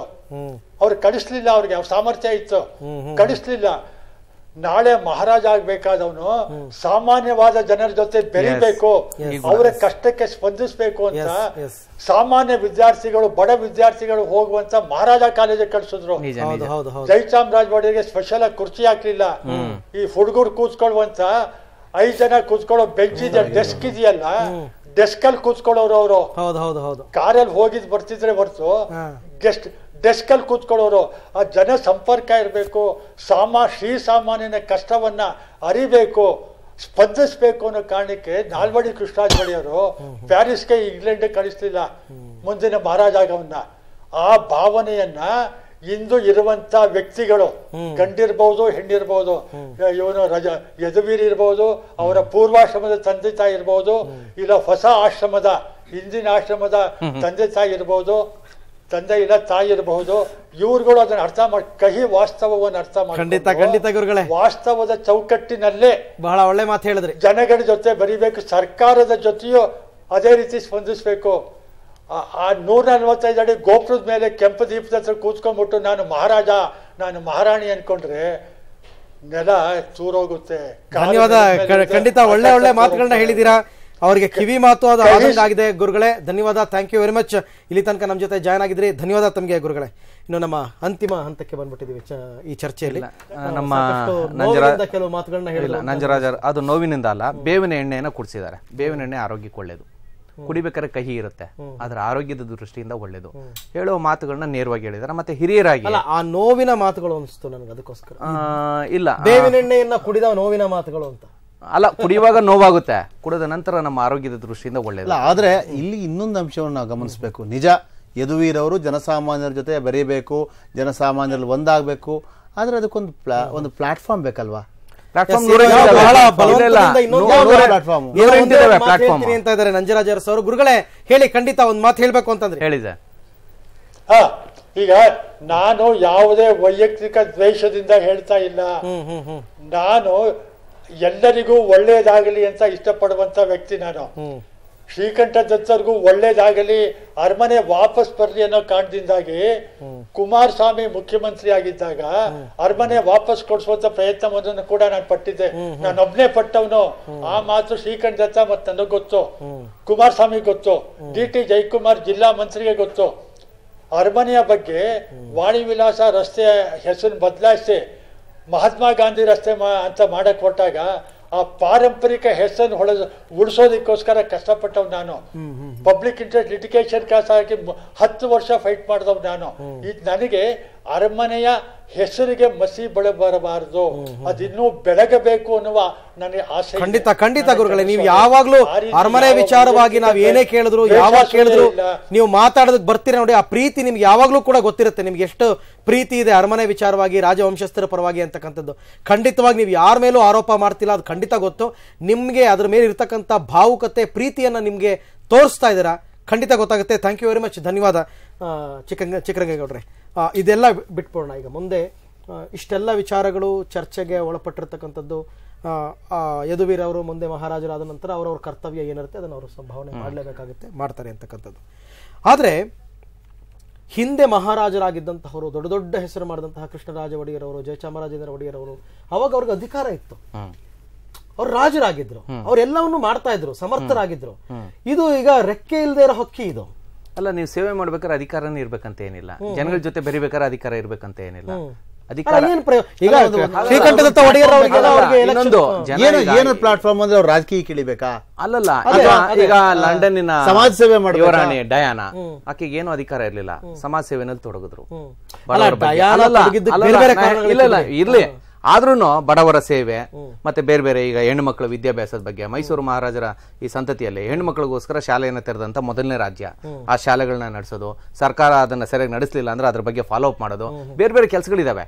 ಅವೆಲ್ಲವನ್ನು ಜನ ಮೆಚ್ಚುವ ರೀತಿಯಲ್ಲಿ ಜನರ ಮಧ್ಯೆ ಇರಬೇಕು. ನಂಜರಾಜ ಅರಸು ಅವರು ಬಹಳ ಚೆನ್ನಾಗಿ ಹೇಳಿದ್ರು, ಅರಮನೆಯಿಂದ ಫುಟ್ಬಾತ್ ಬರ್ಬೇಕು. ಫುಟ್ಬಾತ್ ಅಂತ ಹೇಳಿದ್ರೆ ಲಿಟರಲಿ ಫುಟ್ಬಾತ್ ಅಲ್ಲ, ಮಧ್ಯದಲ್ಲಿ ಶ್ರೀನಿವಾಸ ಮೂರ್ತಿ, ತಾವೇನು ಹೇಳ್ತೀರಾ? ಈಗ ಯದುವೀರ ಅವರು ಆ ರೀತಿ ಎಲ್ಲರೂ ಮಾತಾಡ್ದಂಗೆ ಜನರೊಂದಿಗೆ ಬೆರೆಯೋ ರೀತಿಯಲ್ಲಿ ನಾಯಕತ್ವವನ್ನ ರೂಢಿಸ್ಕೊಳ್ಬೇಕಾಗುತ್ತೆ. ರಾಜ ಅಂತ ರಾಣಿ ಅಂತ ನಾವು ಹೇಳಿದ್ರು ಕೂಡ ಅದು ರಾಜ ಇಲ್ಲ, ಅವರು ಇಲ್ಲ. ಆದ್ರೂ ಜನರನ್ನ ಗೆಲ್ಬೇಕು ಅಂತಂದ್ರೆ ಏನ್ ಮಾಡಬಹುದು? ಅವರು ಗುಣ, ನಡತೆ, ಮಾರ್ಗ, ನಡೆಯೋ ಮಾರ್ಗ ಚೆನ್ನಾಗಿರ್ಬೇಕು. ಅವರು ಉಳಿಸ್ಕೋಬೇಕು, ಜನ ಉಳಿಸ್ಕೋಬೇಕು. ಹಿಂದಿನ ಮಹಾರಾಜರುಗಳೆಲ್ಲ ಯಾವ ರೀತಿ ಗುಣ, ನಡತೆಯಲ್ಲಿ, ಸನ್ಮಾರ್ಗದಲ್ಲಿ ಸ್ವಸ್ತಿ ಪ್ರಜಾಭ್ಯ ಪರಿಪಾಲಯಂತ ನ್ಯಾಯೇನ ಮಾರ್ಗೇಣ ಮಹಾಮಹಿಷ ಗೋ ಬ್ರಾಹ್ಮಣೇಭ್ಯ ಶುಭಮಸ್ತು ನಿತ್ಯಂ ಲೋಕ ಸಮಸ್ತ ಸುಖಿನೋ ಭವಂತು ಅಂತ ಹೇಳಿದ್ರು. ಖಂಡಿತ ಆ ರೀತಿಯಾಗಿ ಇರೋದ್ರಿಂದ ಅವರು ಅದನ್ನ ಬೆಳವಣಿಗೆ ಮೇಲೆ, ಆ ಕಲ್ಚರ್ ಮೇಲೆ ಅವರು ಅದನ್ನ ಉಳಿಸ್ಕೊಳ್ಬೇಕು. ಅಲ್ಲಲ್ಲ, ಇಲ್ಲಿ ಗೋ ಬ್ರಾಹ್ಮಣ ಅಂತ ಹೇಳಿದ್ರು, ಗೋ ಬ್ರಾಹ್ಮಣ ಅನ್ನೋ ಬದಲು ಗೋ ಜನ ಅಂತ ಹೇಳಿ ಬದಲಾವಣೆ ಯಾಕಂದ್ರೆ ಪ್ರಜಾಪ್ರಭುತ್ವದಲ್ಲಿ ಎಲ್ಲ ಜನರು ಈಕ್ವಲ್. ನಾನು ಇವರೆಲ್ಲರೂ ಹೇಳಿದಂತ ಮಾತಿಗೆ ನಾನು ಸಹಮತ ಇದೆ, ನಿಜ. ಆದ್ರೆ ಅವರು ಈಗ ಸಾಮಾನ್ಯರ ಬಳಿಗೆ ಬರೋದಕ್ಕೂ ಮುಂಚೆ ಆಗಲೇ ನಂಜರಾಜ ಅರಸು ಅವರು ಹೇಳಿದಂತೆ ಅವ್ರ ಮುಂದಿರುವಂತಹ ಪ್ರಮುಖ ಸವಾಲು ಅವರ ಆಸ್ತಿನ ಉಳಿಸ್ಕೋಬೇಕು. ಹಣ ಇಲ್ಲ. ಈಗ ಮೈಸೂರು ಅರಸರ ಬಳಿ ಜಯಚಾಮರಾಜೇಂದ್ರ ಒಡೆಯರವ್ರಿಗೋ ಅಥವಾ ಕೃಷ್ಣರಾಜ ಒಡೆಯರವ್ರಿಗೂ ಇದ್ದಂತೆ ಹಣವೂ ಇಲ್ಲ, ಅಧಿಕಾರವೂ ಇಲ್ಲ. ಈ ಎರಡೂ ಇಲ್ಲದೆ ಅವರೀಗ ಜನಸಾಮಾನ್ಯರ ಬಳಿ ಬೆರೆತರೂ ಒಂದೇ, ಬೆರೆದೇ ಇದ್ರೂ ಒಂದೇ. ಆದ್ರೆ ಅದು ಬೆರಿಬೇಕಾದ್ರೆ ಮೊದಲು ತಮ್ಮ ಆಸ್ತಿಯನ್ನ ಉಳಿಸ್ಕೊಳ್ಬೇಕು. ಮೊದಲು ಆ ಒಂದು ದೂರದರ್ಶಿತ್ವ ಅಂತಕ್ಕಂಥದ್ದು ಇದ್ದು ಅವ್ರಿಗೇನಾದ್ರೂ ನಂತರ ಅದೇ ರೀತಿ ಒಡೆಯರವ್ರ ತರನೇ ನಾವು ರಾಜಕೀಯಕ್ಕೆ ಬರಬೇಕು ಅನ್ನೋದಾದ್ರೆ ಚಿಕ್ಕರಂಗೇಗೌಡರು ಹೇಳಿದ್ದು ಬಹಳ ಮುಖ್ಯ ಆಗುತ್ತೆ. ಇಲ್ಲ ಅಂತಂದ್ರೆ ಜನರ ಮನಸ್ಸನ್ನ ಗೆಲ್ಲೋದು ಬಹಳ ಅಷ್ಟು ಸುಲಭ ಇಲ್ಲ, ನಮ್ಮನ್ನ ರಾಜ ಅಂತ ಒಪ್ಕೊಳ್ಬೇಕಾಗುತ್ತೆ. ಎನಿವೆ, ಥ್ಯಾಂಕ್ ಯು ಅರುಣ್, ನಮ್ಮ ಜೊತೆ ಜನಕ್ಕೆ. ಗುರುಗಳೇ ಧನ್ಯವಾದ, ತಮಗೂ ಕೂಡ. ಚಿಕ್ಕರಂಗೇಗೌಡ, ತಮಗೂ ಕೂಡ ಧನ್ಯವಾದ. ಸೊ ಒಟ್ಟಾರೆ ಮೈಸೂರಿನ ಪ್ರಾಂತ್ಯದವರು ಆದಂತಹ ಸಂದರ್ಭದಲ್ಲಿ ಅಥವಾ ಮೈಸೂರನ್ನ ಬಹಳ ಹತ್ತಿರದಿಂದ ನೋಡಿದಂತಹವರು, ಅವ್ರಿಗೆ ಮನಸ್ಸಿನಲ್ಲಿ ಇವತ್ತು ಒಂದು ರೀತಿಯಲ್ಲಿ ನಿಜವಾಗ್ಲೂ ಖುಷಿಯಾಗಿರುತ್ತೆ. ಯಾಕೆಂತಂದ್ರೆ 14 ತಿಂಗಳ ತನಕ ರಾಜರಿಲ್ಲದೆ ಒಂದು ದಸರಾವನ್ನು ಮುಗಿಸ್ಬಿಟ್ವಿ. ಅಟ್ಲೀಸ್ಟ್ ಮುಂದಿನ ವರ್ಷ ಜನಗಳು ಕೇಳೋದೇನೋ ಅದೆಲ್ಲ ಅವ್ರವ್ರಿಗೆ ಬಿಟ್ಟಿದ್ದು. ಆದರೆ ದಸರಾ ಮುಂದಿನ ವರ್ಷದಿಂದ ಕಳೆ ಕಟ್ಟುತ್ತೆ, ದರ್ಬಾರ್ ನಡೆಯುತ್ತೆ, ರಾಜರು ಕೂತ್ಕೋತಾರೆ ಸಿಂಹಾಸನದ ಮೇಲೆ. ಅದೆಲ್ಲದರ ಜೊತೆಗೆ ಮೈಸೂರು ರಾಜರು ಇಲ್ಲಿ ತನಕ ಏನು ಬಂಧನ ಅವಿನಾಭಾವ ಸಂಬಂಧವನ್ನು ಮೈಸೂರಿನ ಜನತೆಯೊಂದಿಗೆ ಉಳಿಸ್ಕೊಂಡು ಬಂದಿದ್ದಾರೆ, ಅದನ್ನು ಉಳಿಸಿ ಬೆಳೆಸುವಂತಹ ಒಂದು ದಕ್ಷತೆ ಯದುವೀರ್ ಅವರಿಗೆ ಇರಲಿ ಅಂತ, ಹಾಗಾಗಲಿ ಅಂತ ಹಾರೈಸ್ತಾ ನಮ್ಮ ಈ ಚರ್ಚೆಯನ್ನು ಮುಗಿಸ್ತಾ ಇದ್ದೀನಿ. ನಮಸ್ಕಾರ. Thank you very much.